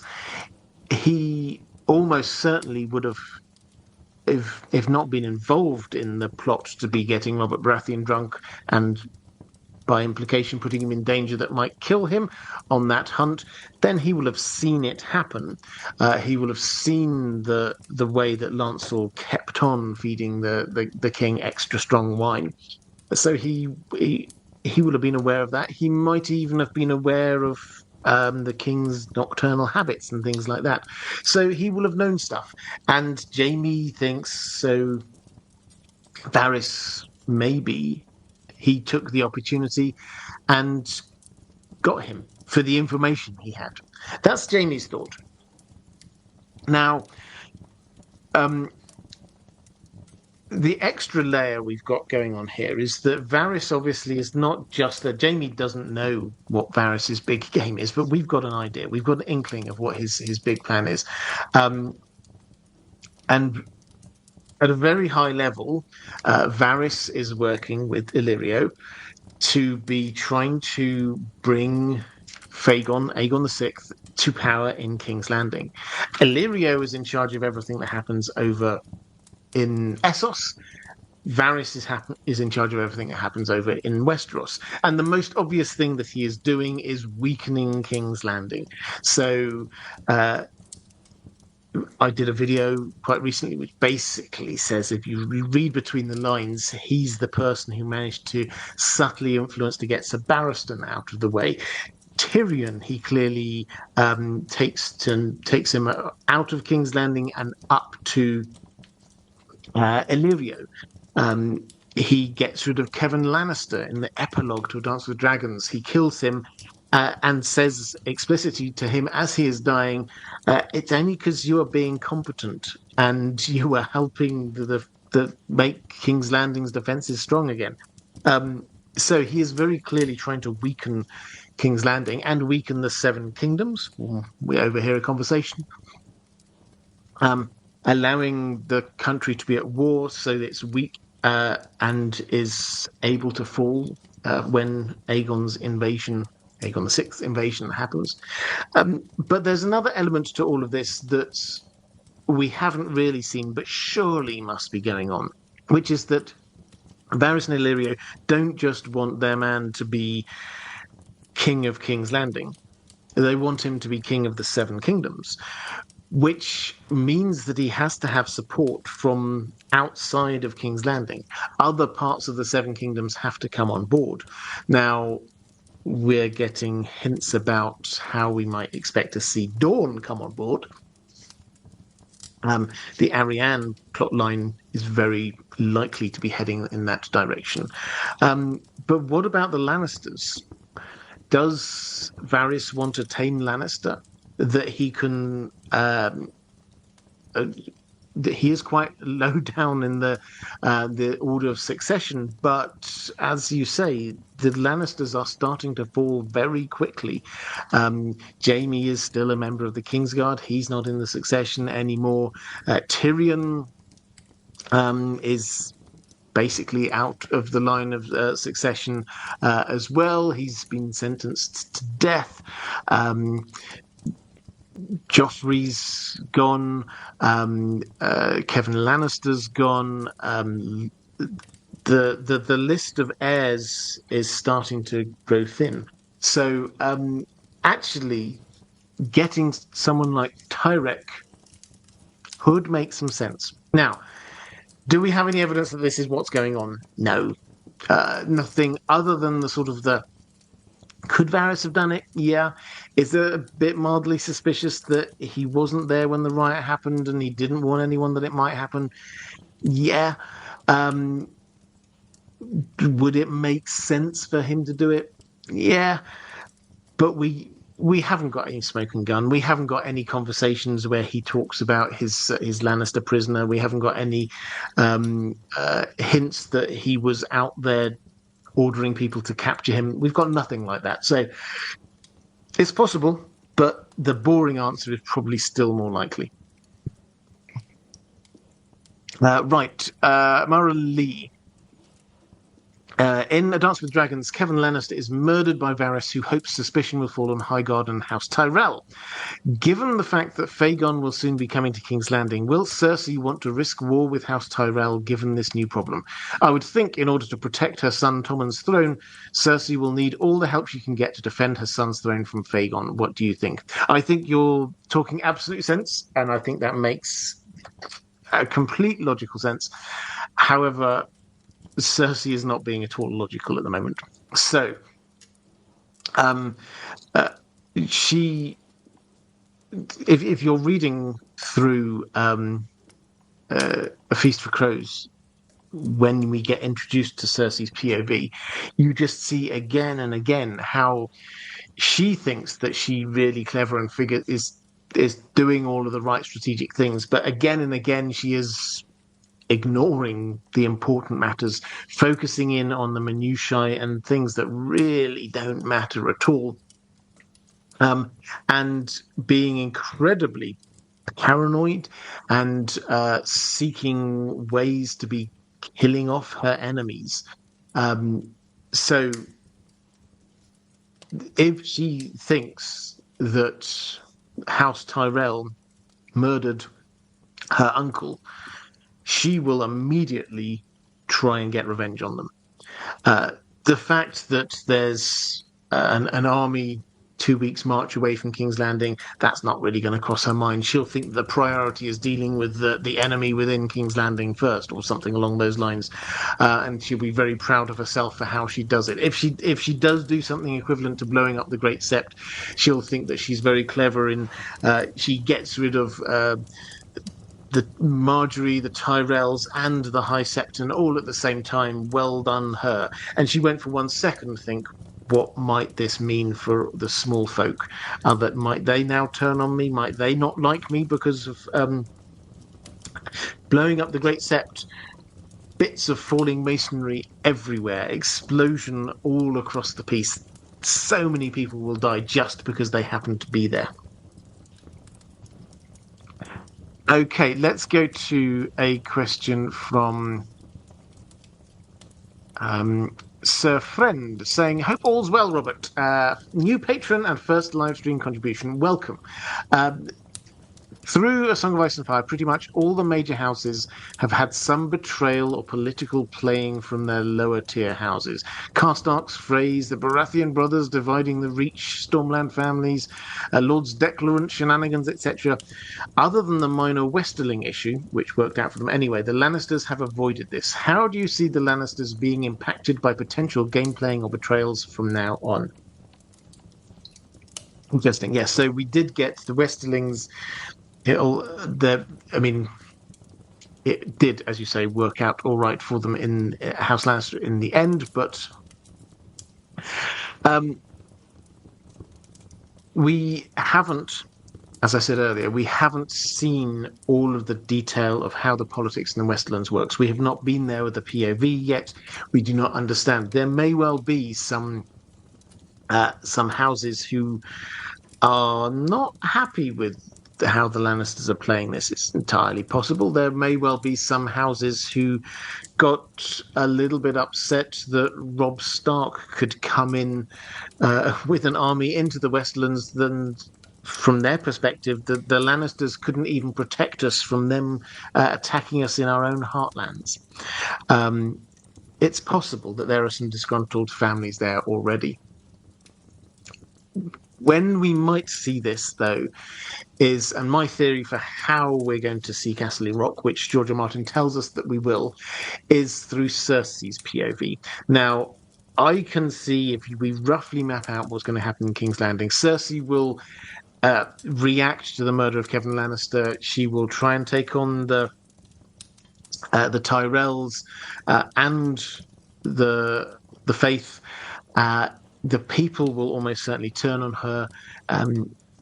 Fagon will arrive with the Golden Company and perhaps additional support, and I think she is going to be forced from the city. Where does she run to? The only place she would run to, I think, is Castle Rock. That's where she will feel safe. That's her home. That's where she's going to go to. When she gets there, then we might see some of the opposition. Now, it's a lot further into the future, but the possibility of her linking up with Euron is there. This did happen, obviously, on the TV show. The possibility that she might find him as an ally. She's looking for allies. and she sees the Greyjoys there who are attacking. Let's not forget they are currently attacking the Reach, the heartlands of the Tyrells. So she might well see that. And Euron is the kind of person who could very well cause some Westerlands households to um, turn against the Lannisters. So if it happens, I could see it happening towards the end of the Winds of Winter or into A Dream of Spring. The King's Road saying, "G'day, Robert. G'day to you. Why did those mean washerwomen shrink poor Cersei's dresses?" George R. R. Martin uses this section to satirize power and show how bewildered Cersei is becoming. But is there any chance that someone like Varys could have had the dresses shrunk to make Cersei paranoid? This is. Do not worry if you missed this because it's quite a passing reference. I happened to have been listening to this. I'm doing my listen through on a Feast for Crows. I happened to be listening to this chapter just a couple of days ago, so it's still fresh in my mind. Um, Cersei is getting dressed for dinner, and she just sort of, in passing, thinks a lot of her dresses they're too small. They've been shrunk. The washerwomen must have been shrinking them in the wash to be, because they're against her. And we read this. Her wretched washerwomen had shrunk several of her old gowns so they no longer fit. She would have whipped them for their carelessness, but Tyanna had urged her to be merciful. "The small folk will love you more if you are kind," she had said.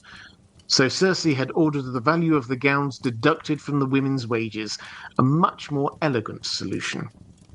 So, what do we have going on here? As I say, you can quite happily read through this chapter and not really pay attention to this, but I think for me, this is a fascinating and I think really wonderful bit of writing from George R. R. Martin.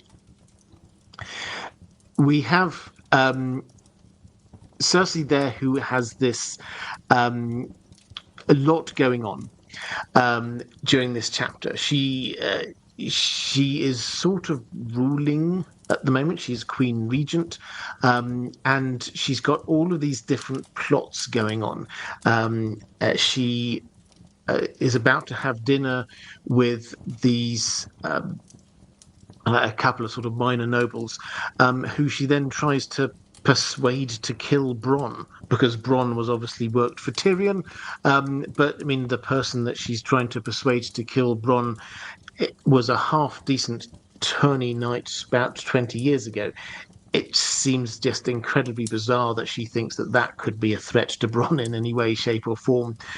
She gets embroiled in debates and discussions about all manner of minutiae. Qyburn is giving her a world politics update, and she says, "I'll be quick about it. I'm really tired."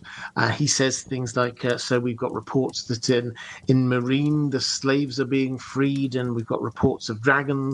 And she basically just sort of brushes this off and ignores it and says, "Oh, no, Marine, it's harpies in Marine, not dragons. And we don't have slaves here, so it doesn't really matter." And we just see how she's just not paying any attention. She's plotting how she's got all this long, complicated plans to try and honey trap Marjorie, so that she can then sort of point at her and say, "Look, this woman, she's sleeping with all of these men." It's all, she's focusing on all of the wrong things. And then we get this section here when she thinks the washerwomen had been shrinking her clothes. And I think we're supposed to think this is quite funny because I think George R. R. Martin is actually, he's giving it, I mean, this is that if you put on weight and then what do you say? Your clothes aren't quite fitting that way. The funny answer is, oh, I think my clothes must have shrunk in the wash. That's what this is basically here. And he's showing us in just this one thing. four, I think, clear and strong and important elements of Cersei's character. First of all, this complete lack of self-awareness. She's getting older. She's clearly got a drinking problem. She's not living a healthy lifestyle. Of course, she's putting on weight, but that thought never crosses her mind. Her first thought is uh, the wretched washerwomen must be shrinking my clothes. Uh, which first of all, a complete lack of awareness about herself. Secondly, the paranoia, which is her default setting. Somebody is out to get me. Thirdly, her solution is that she was going to have them whipped straight away. The cruelty immediately bubbles to the surface. And then finally, when she sort of takes a bit of advice and decides that, oh, well, actually, the thing to do is I'm just going to find them and take I mean, her clothes must be hugely expensive, and I'm going to take the cost of those clothes out from their money. Um, and she just like pats herself on the back, an elegant solution. Um, and this is her complete lack of strategic or even tactical thinking there. Having been told that the small folk should be loving you, without even for one moment thinking that finding washerwomen for her, putting on a bit weight, might turn the people against her. I think this is a wonderful way for George R. R. Martin to show us the mind of Cersei, the lack of self-awareness, the paranoia that is always just under the surface, the cruelty, and the lack of any kind of strategic thinking. All just shown in one little thing. You asked whether this could have been Varys having the dresses shrunk. Personally, I mean, I wouldn't put it past him, but I think that no, this is just Cersei, and we're just seeing a bit about Cersei. Callie Summers, hi there. Callie's saying tinfoil, of course. The Targaryens supplied steel for the Maester Lannister doom plot, so they'd have the only ridden dragons to keep power for the Song of Ice and Fire prophecy. Well, so I mean, I love the thinking, and this is something that there is something here that I haven't yet worked my mind through, and I think that we will get more information, possibly through TV shows, actually, before we get them through the books. The Lannisters, um, there's a couple of slightly, I wouldn't say odd, but maybe not what you'd expect things that they do after the doom that make you just pause for a moment. Um, Now, one of those is that whereas they take everything out, um, they don't appear to take slaves. The Valyrians, they had slaves. Why is that? Maybe they just wanted to fit in with where they were, but they didn't really seem to actually try and fit in with the rest of Westeros. They kept their old gods and their old traditions, and they viewed themselves as being different and better. So that didn't sit. So why no slaves? Um, that's the first thing, and the second thing is that why sit for 100 years on Dragonstone? We don't know everything that was in Daenerys the Dreamer's vision. Perhaps, perhaps it was just that you need to get out of Valyria now, um, and then sit on Dragonstone and wait for further instructions. Maybe that's what it was. Maybe that's why they hung around for so long. But um, I think we often assume that Daenerys the Dreamer had like some sort of early version of what Aegon the Conqueror seems to have got, certainly in House of the Dragon. Um, did the idea that the Targaryens were part of this plot because they wished to keep power? Um, I mean, I think it makes it kind of makes sense, but the fact that we always have to come back to is that the Targaryens didn't try to reestablish Valyrian power in any way, shape, or form. They landed on what's actually quite a small island, Dragonstone. They took it over. It was a Valyrian outpost already. But then what did they do? Did they establish an empire? Did they try and say we are the natural heirs and inheritors of the Valyrian freehold? No, they didn't do any of that. Did they try and invade wider lands over in Westeros? No, they didn't do any of that. They sat there for a century just on Dragonstone. So um, there's a bit of extra information we've not got yet, is what I'm trying to say, which I think your tinfoil here kind of picks at a little bit, because it's there's some information we don't know about Daenerys the Dreamer's dream. What did she actually see? Why did the Targaryens not really do much for 100 years? We simply do not know those things.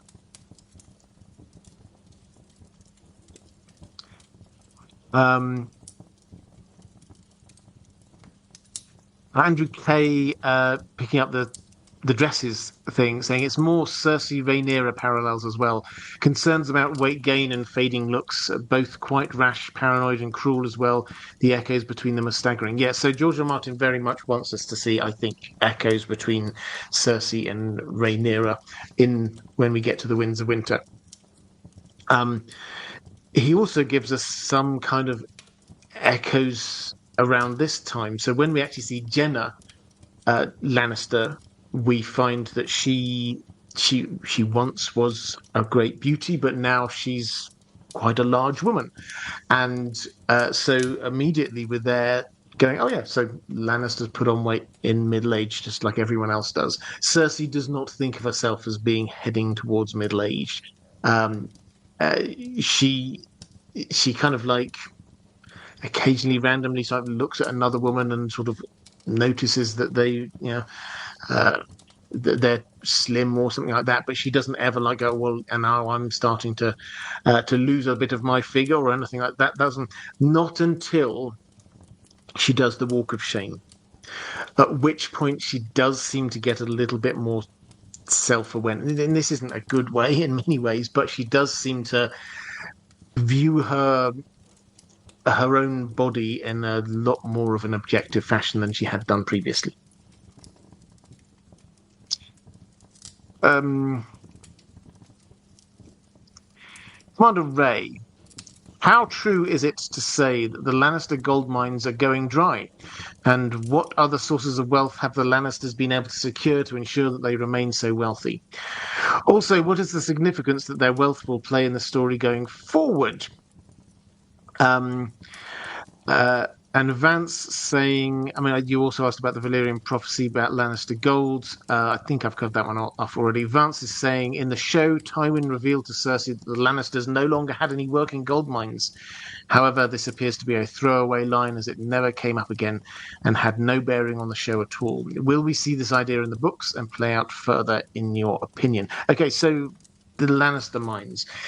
Is there any evidence in the books that the Lannister gold mines have run dry? I think the short answer is no. Um, we don't get. Tywin never mentions it. Perhaps he wouldn't.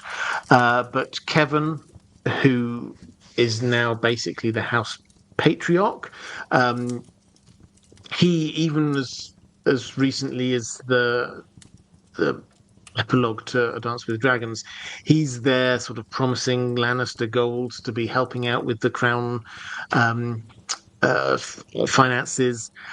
So there doesn't seem to be a concern there at all. Um, Now, why, therefore, might they have done that on the show? Yes, they mentioned it on the Lannisters. The gold mines haven't been producing now for a few years or something.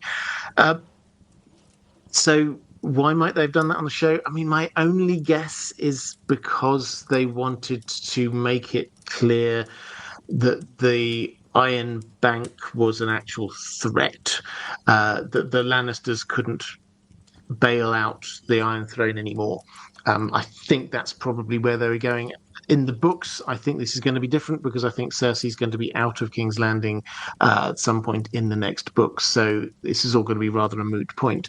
But yeah, there's no evidence. We don't get any reports from mass layoffs of mine workers in the Westerlands. It's not just the Lannisters who have gold mines. There are other houses that have got gold mines. We don't hear of any issues with them at all. And indeed, when Rob sends his army over into the Westerlands, they some of his forces raid some of the gold mines, and there's no reports back to him saying, actually, you know what, these gold mines aren't in use anymore. So no, there's no hint of this, and I think it was just a thing they invented for the TV show. I mean, maybe it will be an issue, but there's no evidence yet.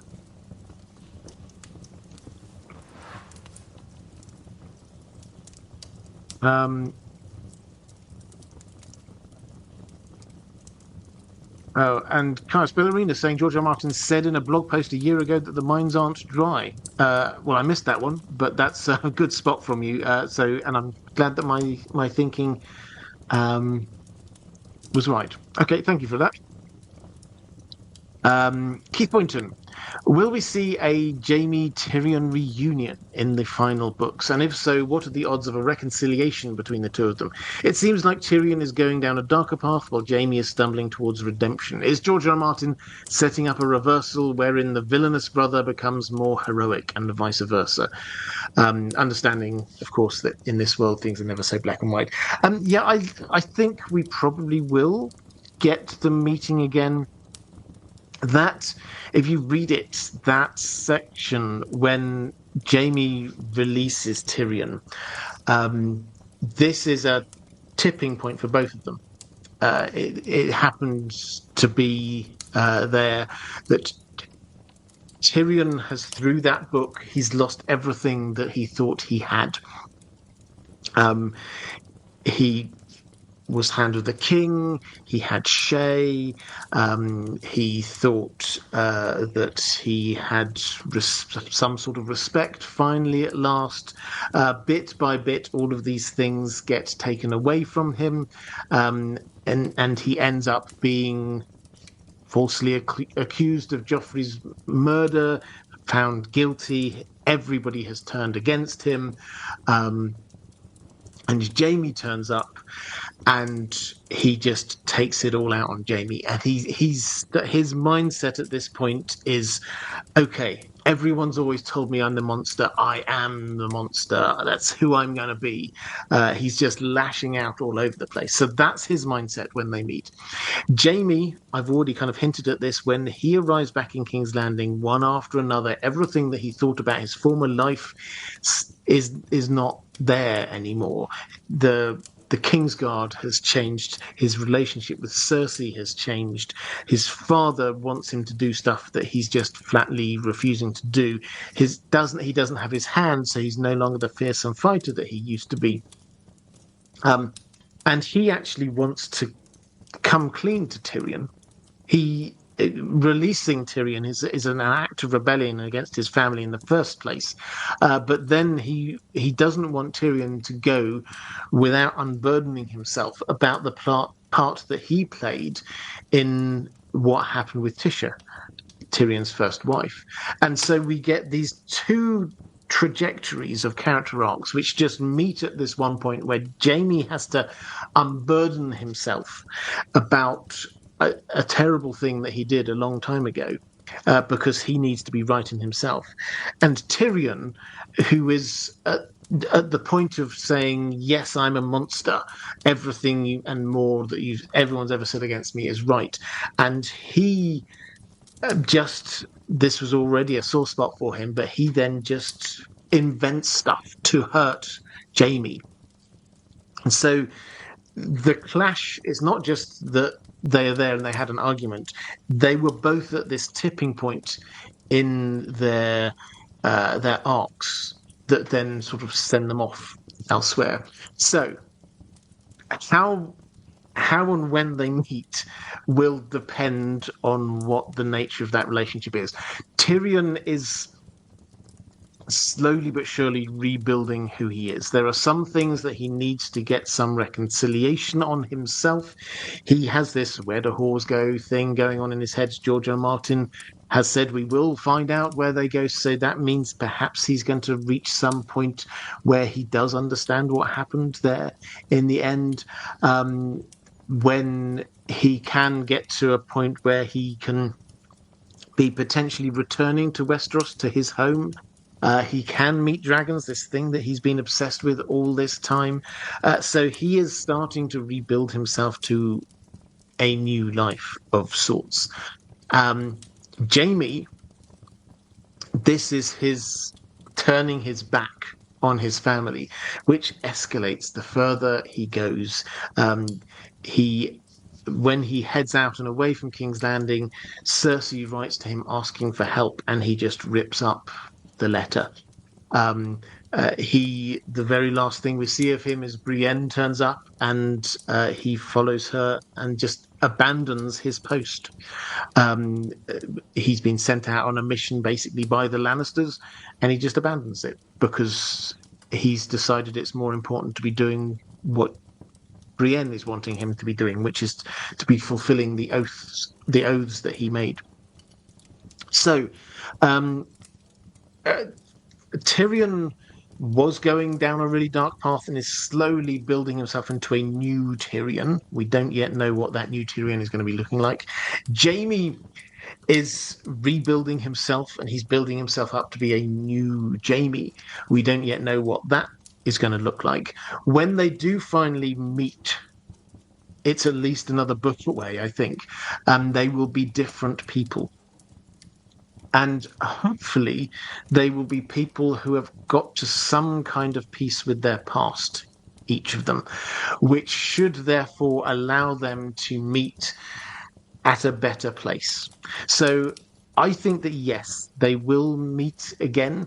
Um, they may or may not be on different sides, but I think that they will both realize what they mean to each other, and I think that that means that their friendship and relationship as brothers is actually going to be even stronger for what happened. Um,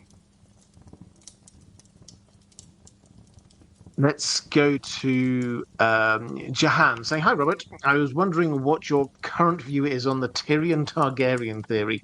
The main argument I've seen against it isn't that it doesn't fit the evidence, but instead that it ruins the idea of Tyrion being Tywin's true son over Jaime. Do you agree, or do you think that Tyrion not being Tywin's son by blood would make him being Tywin's only true son even more impactful?" So I say this every time. I I flip flop on Tyrion Targaryen. I the, there isn't any evidence against it, other than, as I say, as you say, the main argument against it is that um, this prevents this idea that he is very like his father. He's very like Tywin, and um, Jenna Lannister pointed that out once to Tywin, and Tywin wouldn't speak to her for 6 months. Now, you could argue this either way, though, is that you could say maybe that's because he secretly knows that Tyrion isn't his son. And to be told that the person who isn't his son is this child that's most like him, that would really hurt. So you could argue this either way. I do really like this idea that the dynamic that the child that Tywin rejects actually is his child, and Cersei say is not his child. Um, I do really like that. So. Ask me tomorrow, I'll have a different view. What I would say is that it's very clear that George R. R. Martin set this up as a possibility at the start of the book. all of this obsession with dragons, the Tyrion staring into the flames, all of that, the links being made across to John, they're the same. We're told that several times. Um, he set this up as a possibility, and then it went quiet for the next couple of books. And then when we get to A Dance with Dragons, suddenly it comes roaring back. And he's there writing a book about all of his dragon knowledge, leading up to the point where he actually sees dragons and meets dragons. So um, I think by the end of the Winds of Winter, then we'll have enough to know whether this sort of peters back down again, or pushes us up to a. When Tyrion actually meets dragons, how will they react to him? That, I think, will probably be the thing which steers us most.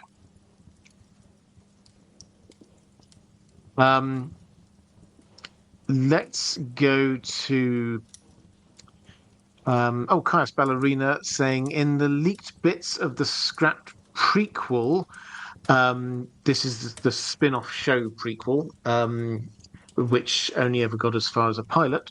Lan is given to the Castells as a prisoner or wedding gift from the Starks, who betrothed their daughter to the future Lord. No idea why. Do we know if any of this came from George R. R. Martin? Okay. The answer is it didn't come from George R. R. Martin. I will give the background that we have it. So, you may well have forgotten, but after Game of Thrones, then there was commissioned a pilot of a spin-off show, which was Blood Omen, it was going to be called. It had quite a lot of good names attached to it. Jane Goldman was going to be the showrunner. It had a couple of significant stars. I can't remember who off the top of my head. It was a while ago now. Who were, I think John Sim was attached to it actually. Who were going to be in it. They spent $35 million on a pilot, and then pulled the plug. The very same day they announced House of the Dragon, they were going to commission straight to a season without a pilot. Now, the backstory to all of that does appear to be something along the lines of Game of Thrones season 8 happened, and they were not unaware, let's put it this way, they were not unaware of the fan reaction to Game of Thrones season 8, and they were also not unaware of the fact that George R. R. Martin had not been involved in seasons 5 to 8 of Game of Thrones, and they did not have his source material to go on. So by this point they'd already commissioned this spin-off, which was not his. There was contact. Jane Goldman did talk to George R. R. Martin. They had discussions, but this was going to be based on The Long Night. That was the idea, and George R. R. Martin hadn't written huge amounts. He'd written legends and scraps of information about it, but not a complete narrative. So this was going to be completely new.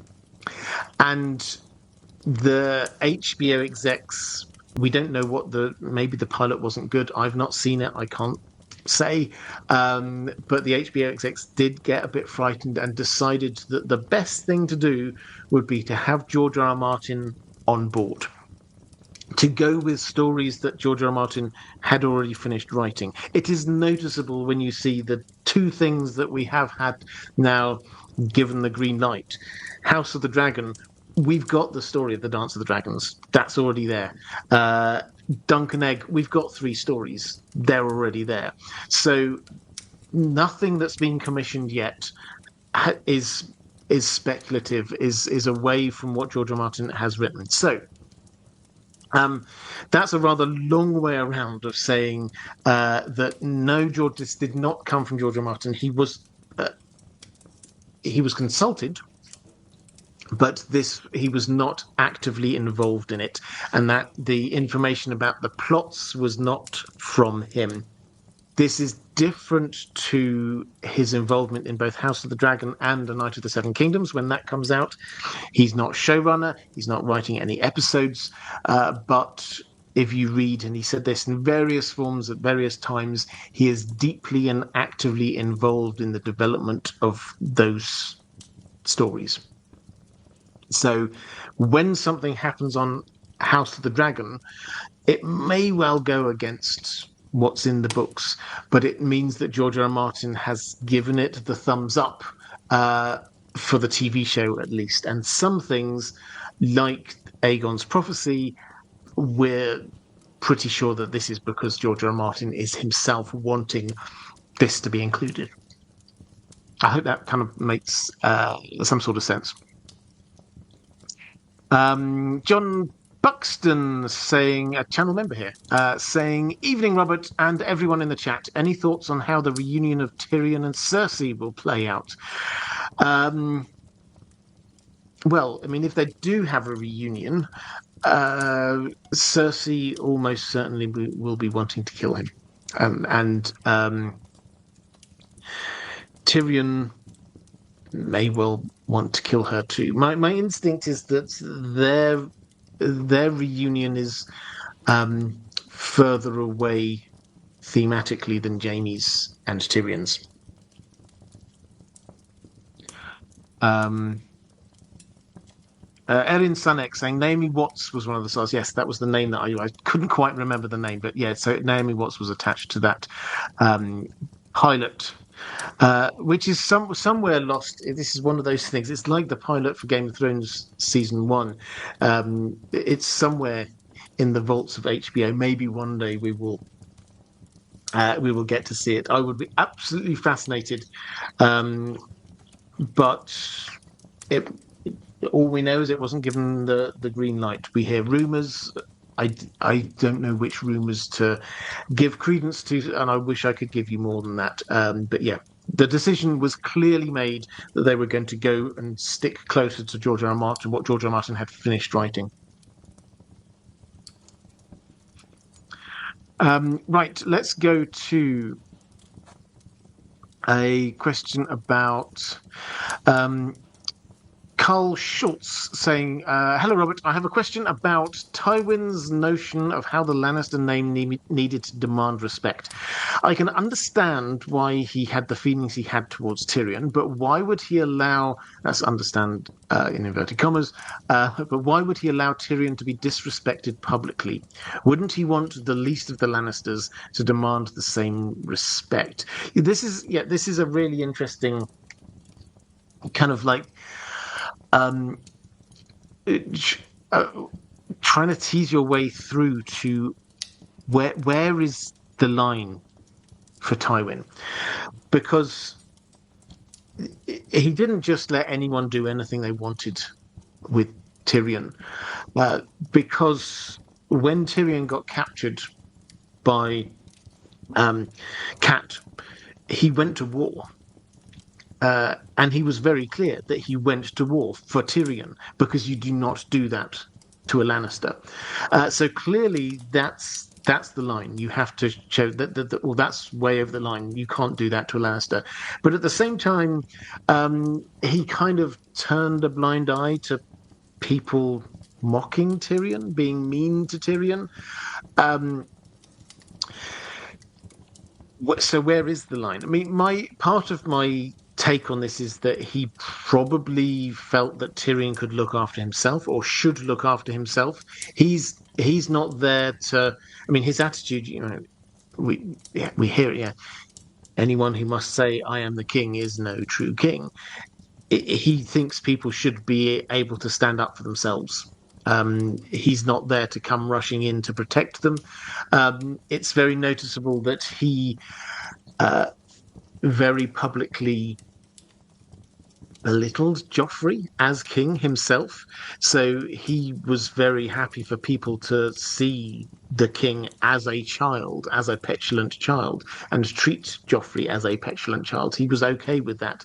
He was okay, I think, with, um, to a certain degree, at least, with Joffrey um, being mean to Tyrion in public, because this was Joffrey being the king and he could do what he wanted, and that was absolutely fine. Um, so all of this kind of like, you stand up for yourself, and also we're Lannisters, we can do what we want. That's all fine.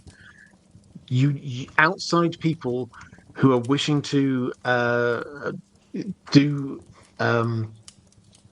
drag the Lannister name through the mud, that is not fine. So it's quite, you have to tease your way through this to try and work out what is it that they're um, would what would he do if someone if he saw someone picking on Tyrion out in public, being mean to him? Well, I think he would expect Tyrion to respond himself, first of all. Would he come in if he thought that by implication the Lannisters were being mocked? Yes, I think he would. If he thought it was just Tyrion, no, I think he wouldn't. Um, let's go to Clarence Ballerina. How can a weirwood grow in the rock but not in the Eyrie? It's a good question. So there is inside Casterly Rock, there is a room with a weirwood. It's a small, rather withered weirwood, but it is there, seemingly and with its roots going all the way around this cave. It's quite hard to sort of navigate your way around the room, apparently. And this seems to have been left over from when the first men were ruling. Why could that grow and the one at the Eyrie not grow? Now, the working assumption we have with the weirwood trees is that they are a network. It's the weirwood network, and they are all connected one to another underground through effectively their root system. So we're not talking about individual trees on their own. They're all hooked up. They're all linked in some way. Now, what this means is that you can't they can't go under big expanses of water, which is why we don't see weirwood trees over in Essos, for example. Um, they also can't seemingly go through huge amounts of rock. The one they tried repeatedly to be planting a weirwood tree in the Eyrie, which is way up near the top of a mountain, that didn't seem to work. The working assumption is that the weirwood roots couldn't get all the way down to sort of connect in with the actual soil. They had to go through lots of stone. Why, how, therefore, would you have a weirwood tree growing in Casterly Rock? Well, we're not told the exact position of that cave. Maybe it's quite near the ground. Maybe that is not a bit of solid rock. It seems to be growing in soil. So maybe there is a little bit of or a large amount of dirt that it can sort of go down into the ground. We don't know, but we don't know because we do not have all the information. I think the working assumption is that it's not on stone. That bit is not on stone. It can get through the ground, and the roots can then sort of work their way around to meet up with the weirwood network more broadly elsewhere.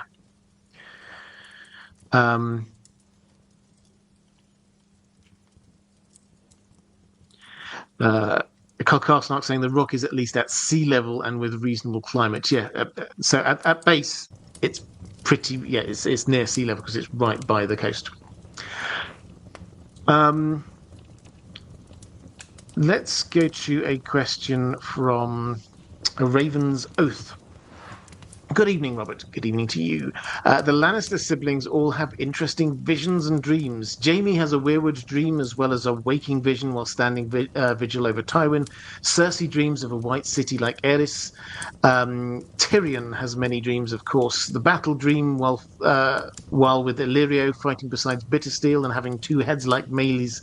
Blackfire is not discussed enough, in my opinion. All three have plenty more throughout the books, of course. Love to hear what significance you personally place on the Lannisters having magical or prophetic-like dreams.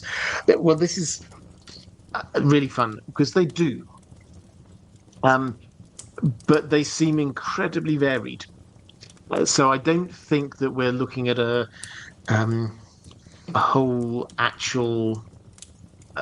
This is the Lannister dream magic or something like that. I don't think that's what it is. So Jaime has a weirwood vision. He has a very long and detailed vision while sleeping on a weirwood tree stump. That is what prompts him to go back and rescue Brienne. So it's actually quite important. That changes a little part of his own arc and his own life. Um, uh, then we get so Cersei. You mentioned that she has a dream of having a white city being built across the Blackwater, which is something that Aerys himself had. Now, my instinct is that that is probably George R. R. Martin wanting to show us echoes of Aerys. That chapter is chocker full of references across between her and Aerys the Mad King, something George R. R. Martin wants us to be aware of, the links.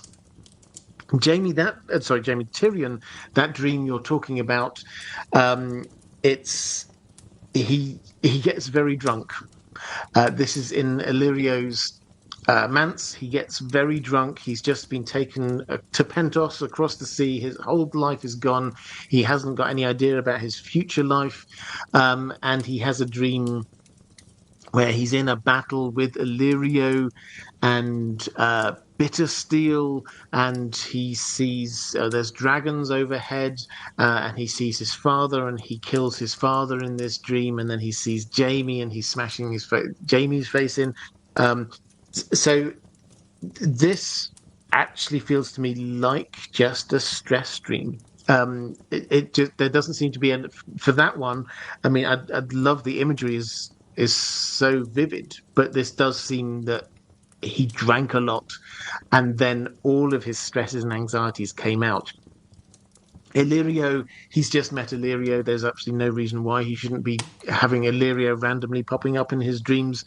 Um, Bittersteel is there as well as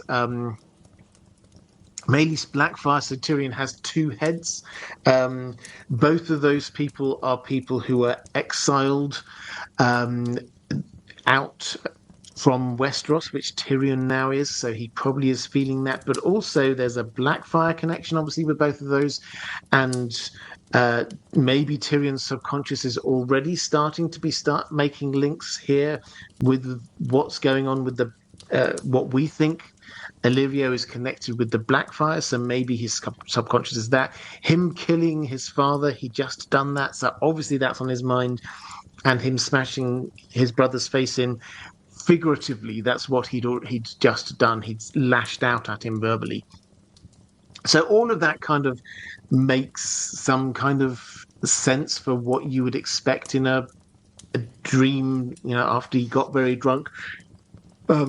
Doesn't He's still processing what's going on in his life, what he's done, what might be coming next. So the two heads thing, he has two heads, and one of them is involved in all the fighting, and then he just looks at the other one. He sees that one's just crying. And I mean, I don't think you have to be a professional psychologist to try and think. So actually, this is Tyrion has created this persona who's been doing all of these things, but there's another part of him that's really sad. um, and so I think that's at base that's what's going on there. So, in my view, no overarching Lannister dream vision magic thing going on, lots of different things, and we have to treat each of them individually. Reflective rambling, picking up a question for that elf Torren. Who do you think is the Valonqar? Jaime, Tyrion, or someone else? Has your opinion changed over time? Um, I have got questions about the Valonqar, which a bit later, but I'll answer this now. So the Valonqar is part of the Maggie the Frog prophecy that Cersei gets. And at the end of your life, the Valonqar will wrap his hands around your cold white neck and strangle you to death, basically. Valonqar is High Valyrian for little brother or possibly little sister.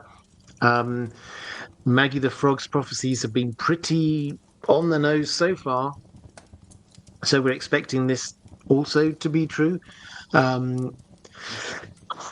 mean, my standard line on these, if you've been watching these, excuse me, if you've been watching these live streams for a while, my standard line, which I think is absolutely true here as well, is that actually the truth of who or what this is less important than what Cersei believes it to be. Cersei believes that this is Tyrion, and she is acting on that basis, and that is driving some of the action. So that is the most important thing here, rather than who actually is it. What we're really doing is asking who's going to end up killing Cersei. And my instinct has always been that the most likely subject here is Jaime, as he is the younger brother. The only thing here against this is the wrapping hands around her neck. Can Jaime now still wrap hands? He's got one hand, the other one's a golden hand. Can that be wrapped around? I don't know. But yeah, my instinct is that. I did once have this idea that perhaps Arya would be doing it. She would be a little sister, which might still count as it. But she could faceless man change into Jaime, so that Cersei thinks that it's Jaime, but actually technically it's Arya, because let's not forget that Cersei is on Arya's kill list. I think that's less likely now. The more I think on it. So yeah, several times Jaime and Cersei say things along the lines of. We came into this world together, we'll leave this world together. And I think they will. I think they'll probably. Jaime will probably kill her, then die himself in some way. Fabrizio Polayani saying, "Hey Robert, first time catching you live. Welcome. And if this is your first time watching live, anyone, welcome to you as well. Do you believe that Jaime would have bested Ned if that soldier didn't intervene? Seems to be ambiguous." It is a bit ambiguous. The bit that we don't know about is how good Ned is, because he deliberately doesn't enter tourneys or anything like that, because he doesn't want to show people what his tricks are in fighting, in case he has to come up against them. So we don't know how strong a fighter Ned is. We think he's pretty good. We do, however, know that Jaime, at the peak of his powers, which is what he was here, was the finest swordsman in the land. Sir Barristan says that he was the most natural swordsman of his generation. Brienne thinks that he would. He almost bested her when he was in chains, having been a prisoner for months on end, and she was at pretty much full strength. And she's there thinking, "Wow, just imagine how good this guy would be if he wasn't in chains." So I think the answer is, if we had a Jaime versus Ned one-on-one fight, I'd love Ned to win, but honestly, Jaime is probably the better fighter of the two of them. So that I think is the answer. But that was not what was happening there, and it wouldn't have been a fair fight. So yeah, I think that's your answer. Ned's a good fighter. Jamie, all the indications are, would be an even better fighter.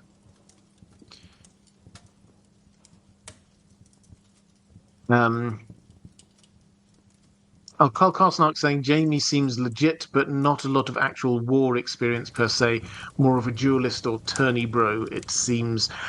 Yes, I mean he did have some experience fighting the Kingswood Brotherhood, so he did have some actual experience.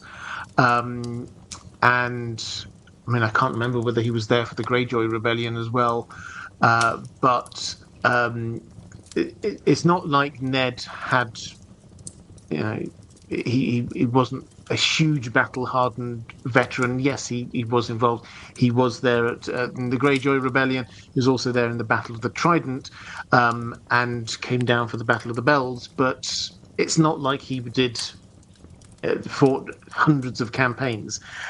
He fought some things. Jamie also had some real fighting experience too. Let's go with Mara Lee. In Game of Thrones, Tyrion Lannister ended up being the last member of House Lannister. Um, what do you foresee for them in the last two books? Will Tyrion be the last survivor of the house? So I think one thing we have to keep on reiterating with this is House Lannister is much bigger in the books than on the TV show. Even if you get rid of all of the named characters we know about, there will be more Lannisters lying around. There'll be the cadet branch, the House Lannister of Lannisport as well. So um, I don't think we're looking at wiping out House Lannister. Uh, However, will Tyrion end up inheriting Casterly Rock? I I like to think so. I mean, I want him to, and I think that although we're a long way out from it, it does kind of make thematic sense that the thing that he was um, denied by Tywin is what he ends up with would be a good ending, I think, to this story. So um, I see no reason why not. I don't think Jamie survives the story, and then it's just a matter of if Tyrion is in good standing with whoever is ruling the Seven Kingdoms at the time, then he, by default, I think, should be the Lord of Casterly Rock.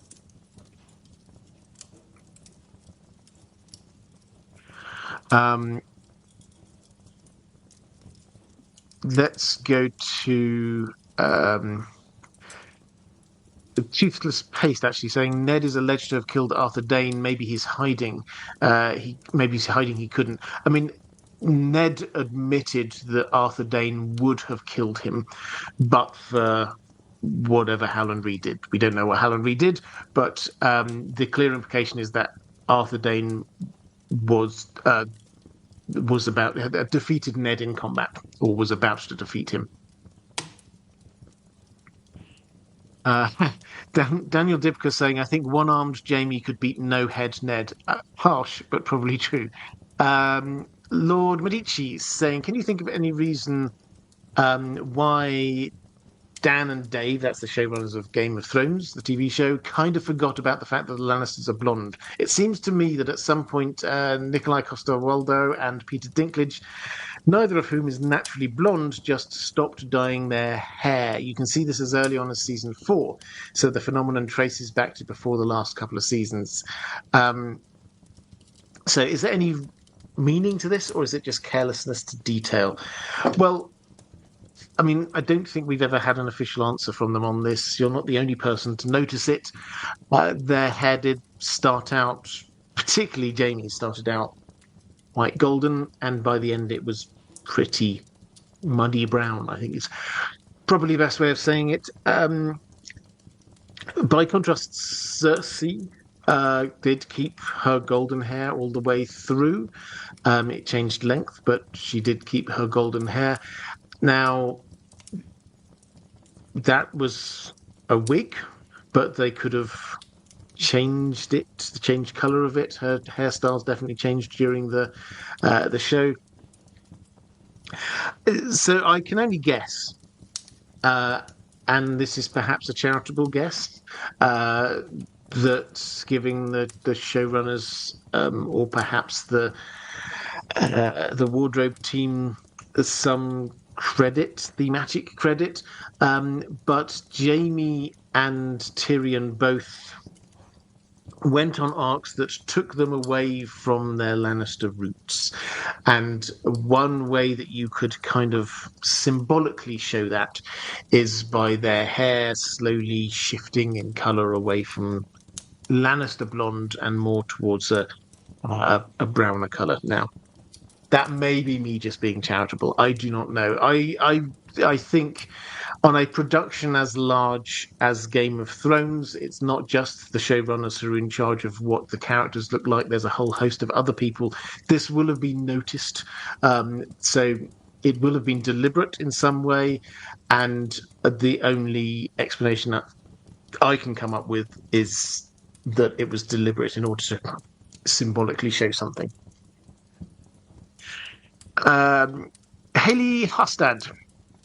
This is my first Patreon question, and I wanted to say thank you for all the work you do and the content you create. Well, thank you very much. I hugely appreciate that. Did Tywin know that Cersei's children were fathered by Jaime? If so, did he personally go to any lengths to keep it a secret? Do we know how many of the other lords knew about it before Stannis sent his ravens? Okay, so let's start with Tywin first. Did he know? And I mean, I think the answer is that he didn't know, but he didn't ask. I think he was willfully ignorant of the fact. Let's put it that way. He was not in King's Landing for a lot of the time that Jaime and Cersei were together. So for the times when their three children were conceived, he wasn't in King's Landing.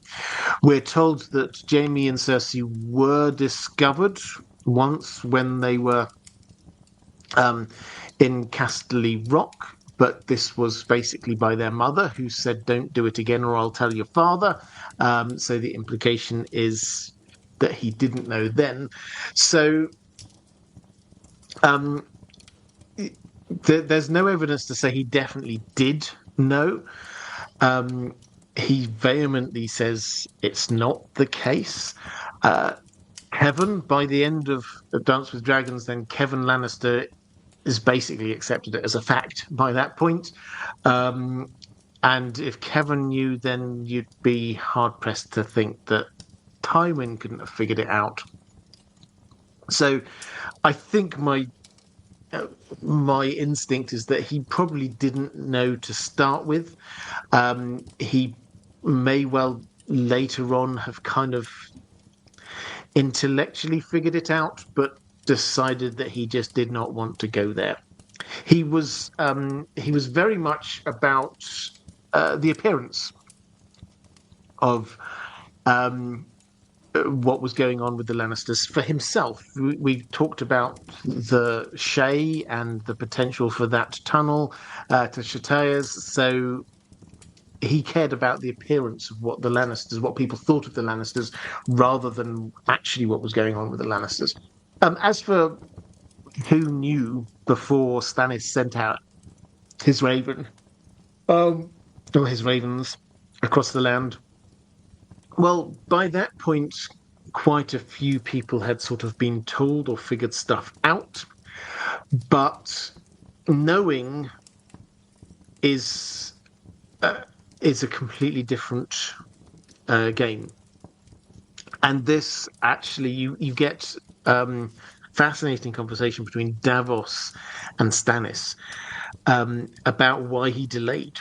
Because he delayed for months, nearly a year, before he sent out his ravens, and part of that was he sent Davos out to sort of test the ground with his bannermen, but Davos says you don't have the evidence and that's why you didn't immediately accuse them. You think you figured it out, but you don't have definitive proof. And this, they were highlighting the difference between Stannis and Renly, is that Renly just didn't care. He wanted to be king. He was going to go out and become king. And he didn't need to justify it. He didn't need to be the next in line. He didn't need to have proof about why uh, the Lannisters should be kicked out. He just wanted to become king. He didn't care about that detail. Stannis, he wanted the proof, and he did not have 100% proof. What did he have? He knew what the Baratheon or Robert Baratheon's children looked like. His bastard children looked like. He had a list of what Baratheon children have looked like through history. Is that evidence? Yeah, it's evidence. Is it proof? No, it's not proof. Chaos Ballerina. Tyrion has to end up ruling the Rock. They live in a mountain or gold mine. Jaime even calls the rocks alive. They are fantasy dwarves and need to be ruled by a heavy drinker that wields a battle axe. I love that thought. Yeah. So the dwarf has to end up in the mine. Yeah, I'd never really thought about that. But yeah, that would work well. Okay. Andrew Biederman saying, "Hello, Robert. I'm really interested in the impact of Maggie the Frog's prophecy on the course of Westeros's history. It seems right up there with Aegon's prophecy and its impact, maybe even more so on the current story. Do you think this is completely a matter of how much Cersei believes in the prophecy, or is Maggie's more real than others?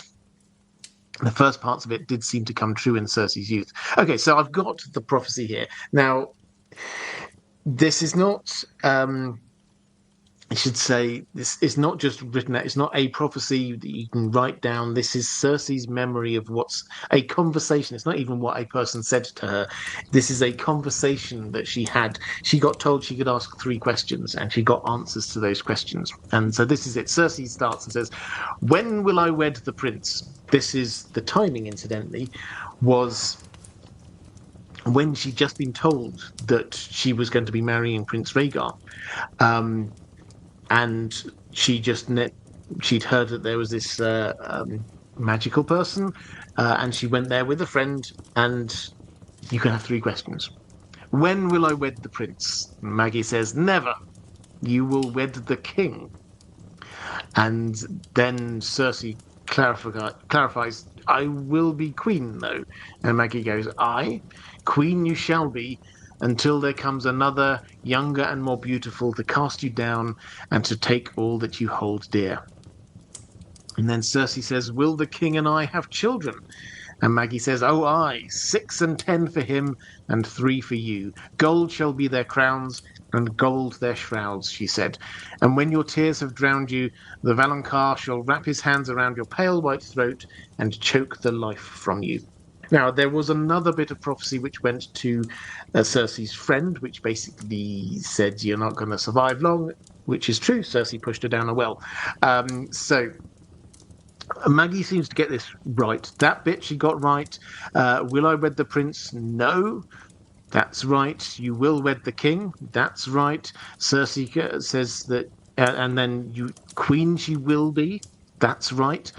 So up until that point, that's all fine. Also, will the king and I have children? And she says 6 and 10 for him and 3 for you. That's all fine. So these things definitely seem to have happened. The other things, though, are potentially in the future. Her 3 children, gold shall be their crowns and gold their shrouds. Well, 2 of them have already been ruler, and Myrcella is there with a plot to make her ruler as well. So that's the potential, and gold their shrouds, so they're all going to die. She's going to see their deaths. We've already seen Joffrey go, so that looks like that's on track as well, which means that the other things here are the younger and more beautiful queen to cast you down and take all that you hold dear, and the Valonqar. So those are the bits that we're still holding, and we don't know yet what exactly that. Who is the younger and more beautiful queen to cast you down and take all that you hold dear? Is this? I mean, it could be many things. Is this Marjorie? It certainly seems to be that's what Cersei's starting to get paranoid about. Could this be Daenerys? Could this be, from a completely different interpretation, could this be Brienne taking Jaime away from her? These are all different options. Then we get the Valonqar, which is, which we've talked about already. So, is this impactful in Westerosi history? Well, I don't think this is making these things happen. This is explaining to Cersei what is going to happen. And therefore, I don't think it's huge. So, what impact has this had on Cersei so far? How has this changed things in Westerosi history? Well, she's become convinced that Tyrion's going to try and kill her, so she's had people hunting for dwarves and killing them. It's been driving her to be trying to eliminate Marjorie. That will definitely have a big impact. Would I therefore put this up against Aegon's original prophecy? I mean, I think it's not been confirmed in books yet, but the assumption is it will. If that is pretty much the same in the books, and if this did lead to Aegon invading all of Westeros, then yes, that I think is clearly the one that has influenced events in Westeros the greater. But we do not know yet everything which is kind of falling out from Cersei. She hasn't told other people. This is just stuff going on in her own mind. And so how this is going to impact on her actions, we have yet to really see. Okay, Otis 480. Hello, Robert. Always wanted to ask if you could make a video like the Game of Thrones from the perspective of Tywin and Cersei Lannister.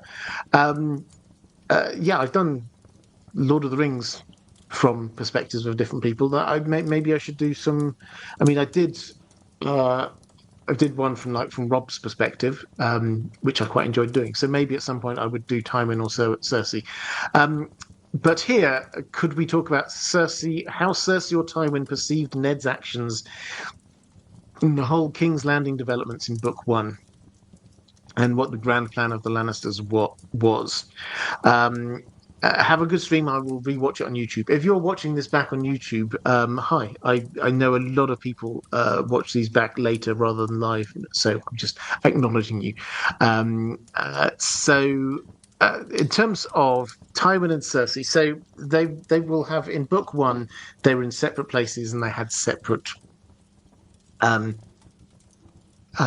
experiences and perspectives. So Cersei thought that she was playing a very clever Game of Thrones against Ned. She was playing a very defensive game. She didn't want people to be discovering about her and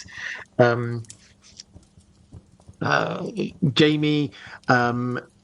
But she was also low-key trying to kill off Robert Baratheon, and she was thinking that she was being very clever outmaneuvering Ned. Now, turns out you didn't have to be very clever to outmaneuver Ned in King's Landing, so her perspective was that Ned was coming in, bumbling around, trying to find information she did not want him to be finding. And so she happily stopped him. Now, Tywin's interpretation, we actually get to see a little bit of this at the end of the book when he sends Tyrion off. He sends Tyrion off to King's Landing to basically be Hand of the King in his stead. He is angry with Cersei about what happened. A lot of things that were going on there. In particular, the getting rid of Barristan Selmy and beheading Ned. He thought both of those were hugely damaging to the Lannister interest, and that's why he sent Tyrion, because even then he understood that Tyrion was clever enough to see that these were problems. So Uh, at a very high level, Cersei thinks she's doing marvelously and managing everything in King's Landing. Tywin's there going, "Why you're causing me so many problems here?" And when he arrives in King's Landing later, he feels that you can tell it's just like, right, okay, now I'm just going to take control back myself. Everyone just get out of the way. You've been messing this up. I'm now going to take control. Um, Commander Ray saying generational trauma is a core aspect of the Lannisters' arcs in this story, and I wanted to ask where you think it began. The different ways it has caused not only Tywin and his children, but the wider family. And do you think any of them will be able to move past that trauma and pain and be better people than Tywin set them up to be? So I think this is a really good observation that you say generational trauma. I mean, what I'm interpreting by that is that who Tywin was and what he did impacted on who his children were. Um, who Tywin's father was and what he did impacted on what Tywin was, and it goes back generation after generation after generation. This is obviously true for all humans, but characters, lots of characters in the stories. So, um, could any characters break free from that? I think what you're seeing is Cersei not. Cersei is trying to do what her father would do. Um, she thinks that she is being a Lannister. She is doing the right, clever Lannister things. She is doubling down on this.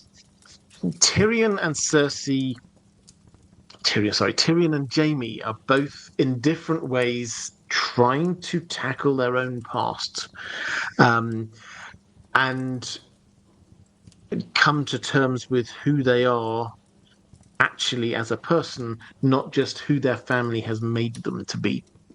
Jaime, we see his last few chapters, he's full of him. He's working through uh, what different members of his family would do, and he thinks he would do things differently. It starts snowing when he's in River Run, and his immediate thoughts were, what would my father be doing here? Would he be ordering in the harvest? Would he be um, uh, sort of putting up the shutters for winter? How would he deal with the small folk in this situation? And then he decides he's doing it differently to his father. He thinks about snow fights, Cersei and Tyrion. But he wants to move on. So Jaime is deliberately going through the process of rejecting and that's the point at which he rips up the letter from Cersei as well. He deliberately rejecting that who he was as created by his family. Tyrion has also now left Westeros and basically left his family. And he is figured George R. Martin does this a lot, so it's not unique to Tyrion, but he takes on Hugo Hill. He's a new character. He's a different person. People don't see him as a Lannister anymore. For the first time in his life, he is not being protected by the Lannister name. It's a completely different experience for him. So he is now having to experience life not being a Lannister. Interestingly, towards the end, and when he's there with his sellsword company, he then starts once more embracing the idea that he's a Lannister.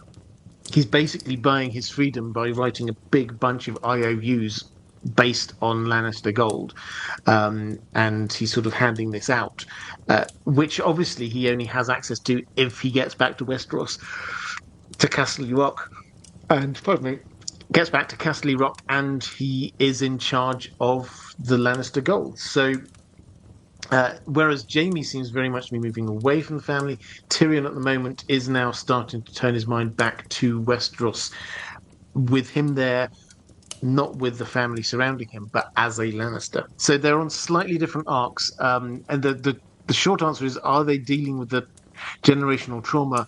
I don't think they're quite going that deep, but I think those two are certainly making a start. Tazta asking whether Tyrion or Jaime fit the role of the Valonqar, whether it might be a wild card like the Hound. I think I've covered the Valonqar a little bit already in this, so I won't go over that one. I mean, the idea that this is a complete wild card and someone like the Hound, I don't see how that fits his end sort of character arc. I have to say, it could be, but for me, Tyrion is who Cersei thinks it is, rather than who it actually is likely to be. Tyrion, he has to get through his trauma to the point where that would be a ridiculous. Him killing his sister, he doesn't need to do that. Jaime perhaps needs to get to the point where he is willing to do that to end that fundamental relationship that he had. So a friend saying, where do whores go? I did cover this one a little bit earlier, and George R. R. Martin has very clearly said, we will find out. Alhad, in the Dance of the Dragons epilogue, while talking about Kevin's wife, Cersei says something like, it is a wise woman who knows her place. Do you think she was teasing Kevin? If yes, why would she tease Kevin at that moment? So I went back and had a look at this. So Cersei has arrived back from her walk of shame. Kevin has taken over control of the small council. He's going through and dealing with the business of the day, and decides he's going to have dinner with Cersei. He goes, has dinner with Cersei. She asks him a couple of questions about what's going on, but nothing in too much detail. She seems quite subdued. And she asks if Kevin's wife is going to be coming to a King's Landing now he's there, and he says no, I mean, I can't remember the exact words, but it's something along those lines. She doesn't really like the big city life. Her place is at Casterly Rock. And Cersei says, it is good for a woman to know her place. And Kevin's like, what do you mean? And she says, I think I just said what I meant. And then it changes. They change tack and talk about something else. Now, is that her being sort of trying to tease him or wind him up? I think, and we'd have to wait until we get Cersei's POV on this, I think it's much more likely that she has been chastened by the experience of the walk of shame, but she is trying to make Kevin think that she's a changed woman. I think that's where she's at. So that exchange, it's quite enigmatic in the way it's written. It has to be said. She says it's good for a woman to know her place, which is a very not Cersei thing to say. So Kevin is immediately suspicious, at which point she says, I said what I said, basically. And then they move on. The plain text reading of it is that she's just trying to show that she's a changed person. He notices that she's her hair has all been cut off. He notices that the previously Cersei would have shown that off as like a hit with the crown, and you can see the gold. You can see where she's bald, and she would have made a thing out of it. But here she actually hasn't. She's just wearing something over her head, which is just sort of to keep her head warm. The impression she's giving is of somebody who has been chastened by her experiences. Almost certainly that's not what's going on, but that's what seems to be what she is trying to put across to him. Al-Had saying Lannisters tried to get dragons or dragon eggs by pretending to help Rhaena Targaryen. This is way back in history. Did people in Westeros think that they could control dragons without having the Valyrian blood? Similar attempts were made with Daenerys in Qarth. Yeah, I guess so, yes. I think the short answer on this one is that. So the background history, I should probably say, is that yes, this is Rhaena Targaryen who, um, she's got quite a uh, troubled history. She was over on Fair Isle. She met her husband. She probably was actually more interested in his husband's sister, but she stayed in uh, Casterly Rock for a bit with her dragon, and the Lord Lannister at the time basically said, you could leave some eggs here if you want. Um, and she's like, no, I'm not giving up dragon eggs that easily. Um, so do people think that they could just hatch a dragon and bond with it? Some people probably do. The fact is, the Targaryens don't truly understand how dragon bonding works anymore. So nobody else has got the foggiest idea. What other people will see is Targaryens riding dragons, but Targaryens, particularly at that point in history, not letting non-Targaryens try. So when you get to the dragon seeds incident in the Dance of the Dragons, then you see that people queue up to try who there's no real hint that they even think that they've got any Valyrian heritage in them. They just want to have a try to ride a dragon. So it's the lack of knowledge out there. I could well imagine that the Lannisters think, well, if I can get a dragon egg to hatch and I can raise that dragon from when it was a baby, then maybe I could ride a dragon. Who knows? Nobody really understands. All of the knowledge went with Valyria. Callie Summers saying, I assume Cersei knew her place was the throne. Well, it may well be that that's what she's thinking. Um, uh, but that's not what she's presenting at that moment in time. We're not inside her head, so we don't know. Almost certainly she hasn't had a complete change of personality and just suddenly become really humble and thinking that a woman should know her place and things like that. Well, almost certainly that's not the case. But that is what she is trying to put across to Kevin at that moment in time.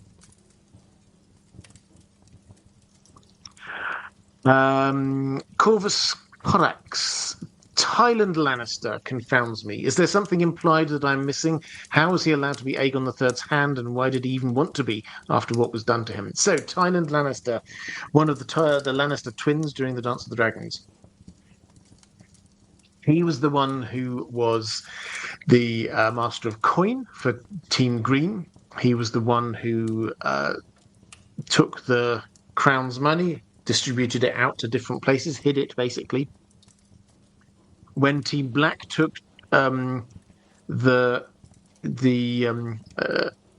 Red Keep, he was captured and tortured for basically 6 months. He was blinded, largely crippled, but he didn't give away his secrets. Towards the end of the war, he gets sent over to the Free Cities to try and get some more armies to try and help out. But by the time he comes back, he ends up as Aegon III's Hand of the King. How so? Well, the situation, got a video coming out which sort of touches on this, not about this specifically, but touches on this, is the situation is after the war is that the nation, the continent had been rent in two. You had two sides battling to be winning. Then it got even messier. Who knew whose side anyone was on? Aegon III was too young to rule. He had another 5 years. He needed to grow up before he was an adult. So they decided, well, we need to have some regents, not just one regent, but let's have a whole squadron of them, 7 regents, just to make sure we've got balance. No one person can have complete control. We'll have a hand of the king, but we need to balance that. So they created this role, protector of the realm, which was, I mean, it's not a completely new role, but the idea there is that you have the hand of the king, who basically is handling domestic policy, and then you have protector of the realm, who's more sort of the military matters. And that was a Corbray, um, who was therefore from Team Black to balance Tyland Lannister being on Team Green. Now, that's how he was allowed to be Hand of the King, because he was part of a massive team. 7 different regents, a Hand of the King, a Protector of the Realm, a full small council. No one person had the huge power. Lots of people feeling that they could probably operate in the King's name. Why might he want to? Well, why not? He was in King's Landing. He could have gone back to Casterly Rock. But he would just effectively be acting as regent or co-regent for his nephew. Here, he was being offered to be Hand of the King. So I think that's probably why. He was quite clever about how he did this, though. What he did was he claimed that all of that nasty torture had affected his memory, and he couldn't remember which side of the war different people were on. So he would just treat people, as if the war didn't happen. Didn't matter what side they were on. And he's had so much scarring that he wore this kind of silk hood over his head all the time, to sort of protect everyone else's delicate eyes, but that just created this sort of extra aura about him. He's a fascinating character. He's one of the people who was there trying desperately at the end of the war to end the war. What you find, the closer to the end of the Dance of the Dragons you get, the more people who get into this category of, you know what, this war's been going on so long with these 2 different sides, we now just have to stop it. So he was one of those people who was basically trying to stop it right at the end.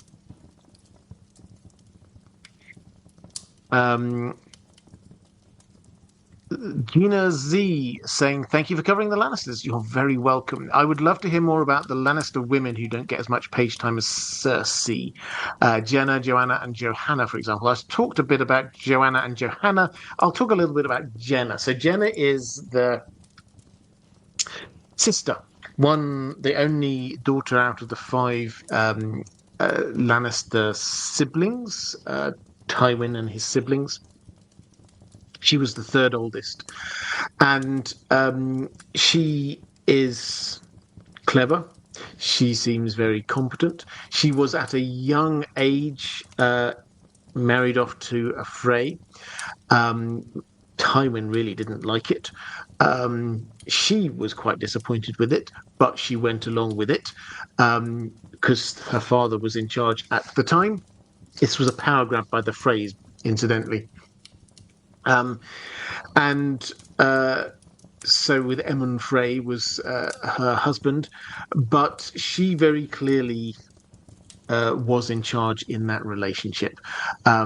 He's the one calling the shots. When Joanna Lannister, Tywin's wife, dies, she takes on this kind of proxy motherhood role for Tywin's children, and they feel quite affectionate towards her.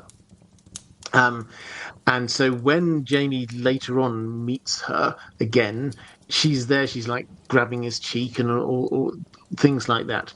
And she seems to be quite an indomitable person. Jaime sets up a war council, and she just walks in, grabs a chair and sits down and dares anyone to say that she shouldn't be there. No one does say that. She is now in River Run. She's been given River Run, or her husband technically has been given River Run. She rather insightfully says actually she'd much rather not have River Run. She'd much rather have one of the smaller houses that they know that people have been destroyed. All that family is gone, so she can just set up and start a new house in there. Whereas the thing is, the Tullys weren't all gone. Edmure, for example, was still very much alive. She pushes for Edmure to be killed. She thinks that Jaime should kill Edmure. Uh, and this is effectively as much for her as for anything else, because she thinks that as long as there are Tullys out there, they will be trying to get River Run back. I suspect she's right. We'll probably see this. The Blackfish is out, and we will almost certainly see this happen in the Winds of Winter. So she's a clever woman. She's competent. People like Jaime look up to her and respect her. And she's now in Riverrun. But she's concerned for the future, and she's probably right to be concerned for the future. Thomas Seven Strings is in there. He's stayed in there, and he is basically a part of the Lady Snowheart's Brotherhood Without Banners. And so I think we're probably going to get some sort of sedition or assault on a Riverrun coming up in the Winds of Winter. I've got about 3 more questions for my patrons. So now is a time if you want to drop any more questions into the chat. Now's a good time to do it. Auntie Slayer saying, "Hi, Robert. I want to thank you for getting me back into the A Song of Ice and Fire books. You're very welcome. I love it when people start reading because of these live streams. Last night I read Jaime's soul chapter in A Dance with Dragons, and I think it's one of the most insightful and fascinating in the series. In this chapter, both houses Blackwood and Bracken give the crown hostages. However, this only happens the way it does because the houses both get in their own way, insulting what the other has given for ransom. The implication to me is that both houses are trying to take Jaime for a fool or unserious. I.e. Titus, which prompts him to remind them of what his father did to people who made a joke of House Lannister. Ultimately, my question is, the reader knows Jaime is becoming more grounded and empathetic, but are the Lords of the Realm picking up on it too? Would they have tried to pull this stunt with anyone, or does it speak to someone about Jaime's perception in the realm? It's great to see him become a better person, but you can also see how quickly kindness can be taken with weakness and how fine the line is between them. Yeah, I mean, I think this is... it's an interesting, as I say, it's a really interesting chapter. I think George R. Martin is showing us the Brackens and the Blackwoods as much as Jaime in this, in that obviously both of them are going to try and get away with the least that they can in terms of offering up hostages. I don't think that's just a Jaime thing. I think that what is interesting is how, and I suppose it's open for interpretation, the extent to which this is Jaime making this happen, or it just happens to be the case. But because the Brackens and the Blackwoods want over on the other one, they actually help Jaime get better deals. So I don't think this is them recognizing anything different about Jaime. Most people have not met Jaime. They just know him by repute. So I don't think that there's people who have seen a change in him. Chaos Ballerina, what happened to Rohan? I assume that's Rohan Weber. And does Littlefinger have a plan to kill Tyrion, or is he just hoping he'll drop dead to free Sansa in time to marry Harry? Okay, 2 questions. What happened to Rohan Weber? We're told, so she married into the Lannisters, but we're told that she disappeared in mysterious circumstances. We don't have any more information than that. I think we will find out in a future Dunk and Egg story. This is the same Rohan Weber that we get in the Swan Sword. So, I mean, if I had to guess, then maybe Dunk swings by and they have a little fling or something. Who knows? And then she decides she doesn't want to go back to the Lannisters, which kind of would make sense. But that's just a guess. That I've got absolutely zero information. The fact that George R. R. Martin left that there does seem to imply that perhaps he's got a thought about it, which he will reveal later, presumably in a Dunk and Egg story. So I think the involvement of Dunk and/or Egg is likely, but beyond that, I think it would just be guesswork. Does Littlefinger have a plan to kill Tyrion? Or is he hoping he'll drop dead to free Sansa in time to marry Harry? So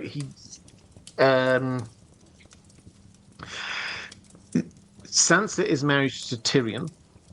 Littlefinger has Sansa and is planning on marrying her to Harry the heir.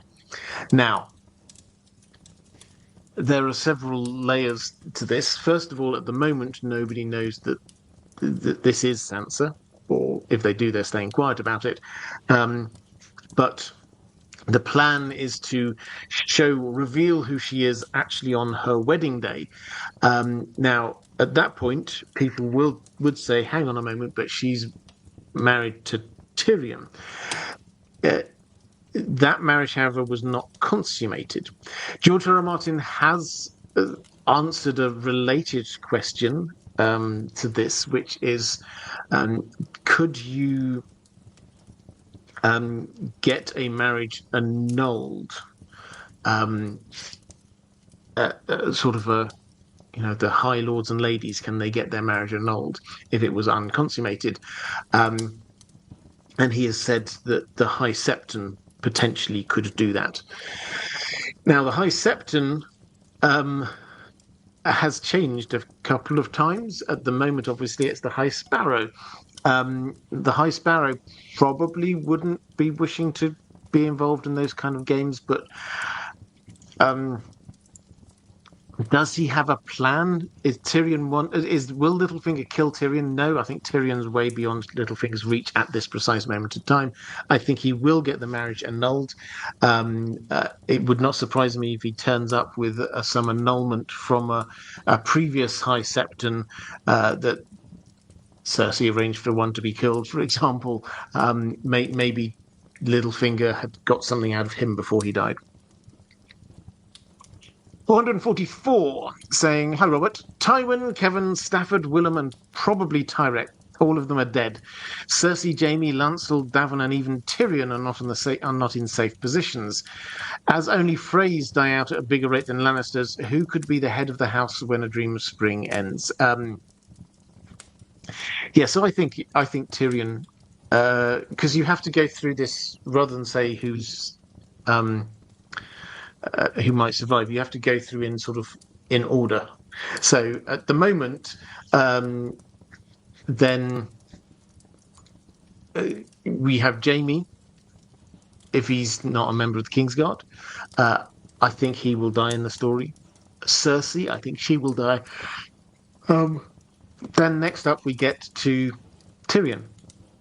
I think he will survive. So yes, there's lots of other Lannisters, but if Tyrion is alive and in good standing with whoever's king at the time, then it doesn't matter about all those other Lannisters because Tyrion's the next in line.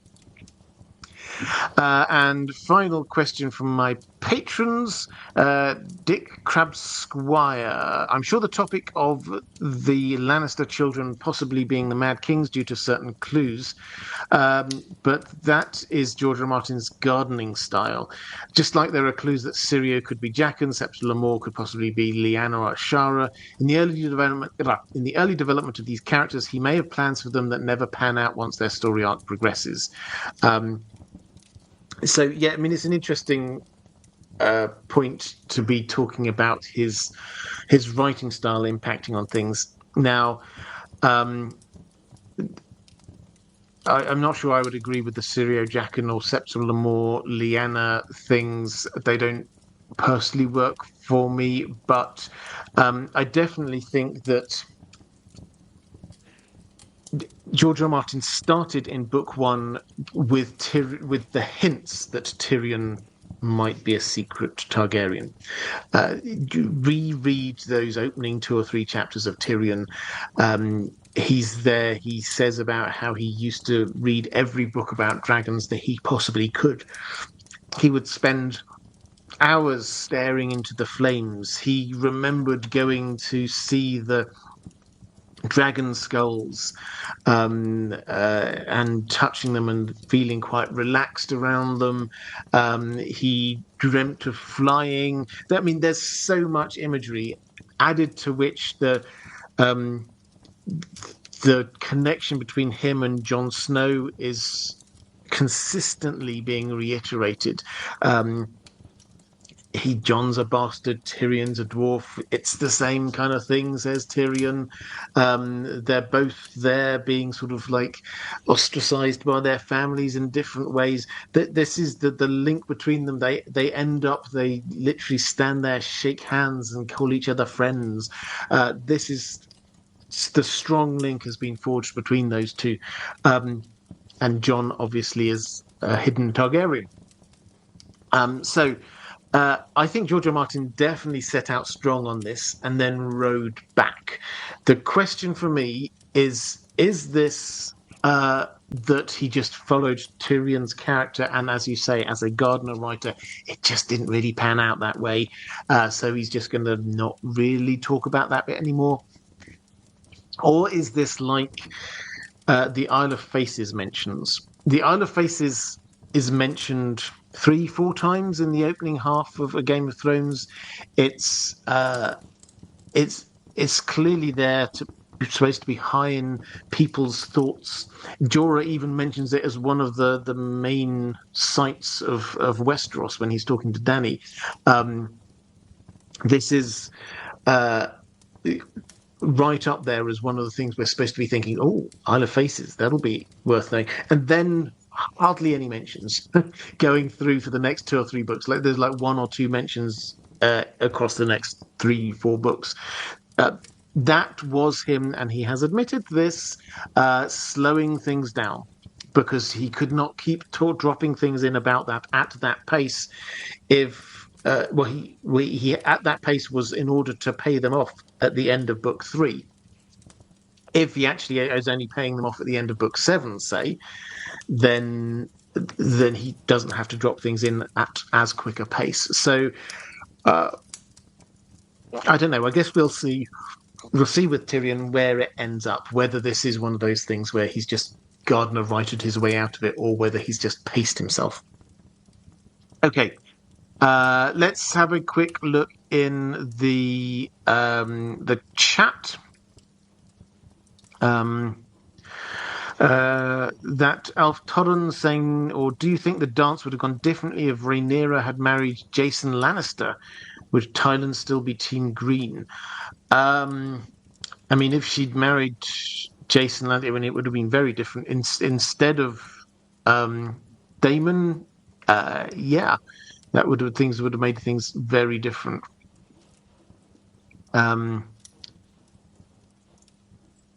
Kelly Summers saying the High Septon wouldn't need to be trying to get involved in the Game of Thrones. Someone as generous and fair as Jaehaerys or Alicent might opt to annul the wedding at Sansa's request. Yes, potentially. Whether we have somebody as generous as Jaehaerys or Alicent around at the moment is a different matter. Andrew Kay saying fair play to Tyland Lannister, pushing on after such torture, and his move with the Treasury really forced Rhaenyra into harsh, unpopular decisions that she never quite recovered from, in my opinion. Yeah, I absolutely agree with that. Kelly Summers saying even a well-intentioned High Septon might grant an annulment since it was clear both performed under duress and unconsummated. Yeah, you'd hope so.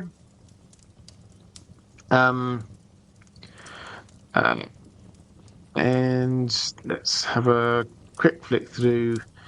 And Yeah, I think with that, I will probably start to talk a little bit about what we've got coming up on this channel over the next few weeks. And I think the main thing to say is we've got obviously House of the Dragon is coming up in 3-4 weeks. I lose track. You will see content on my main channel increasingly start to pivot over towards that. I hopefully will be able to provide a full amount of coverage, breakdowns of each episode as they come out. I'll be doing pre-show live streams here on IDG Live before every episode of House of the Dragon. And maybe also a few short videos as well as we're going on. Who knows? So keep an eye out for that. Until then, for the next few weeks, the normal Lord of the Rings videos are coming out. I've got another one in the mini series on Barris we've got going on, as well as the Maesters. I kind of hinted at this one a little bit earlier. It's fascinating. When the Maesters ruled the Seven Kingdoms, there was a moment just after the Dance of the Dragons when the Maesters, or one Maester in particular, had more power. I mean this quite literally, more political power than anyone has ever had in the entire history of the Seven Kingdoms. The question is, what did he do with that power? Okay, that's all coming up. If you are, patrons, first of all, thank you again. Moderators, it's been quite a long stream, and I only said thank you to you once. Thank you. You've been doing a fantastic job, as you always do. I hugely appreciate it. If you are watching back a little bit later, then appearing somewhere around here, going to be a link to other live streams I've done appearing somewhere around here. It's a link to my Patreon, which is the best way to support this channel if you wish to do so, and thank you if you do. But that is all for this time. I will be back same time next week. Until then, take care.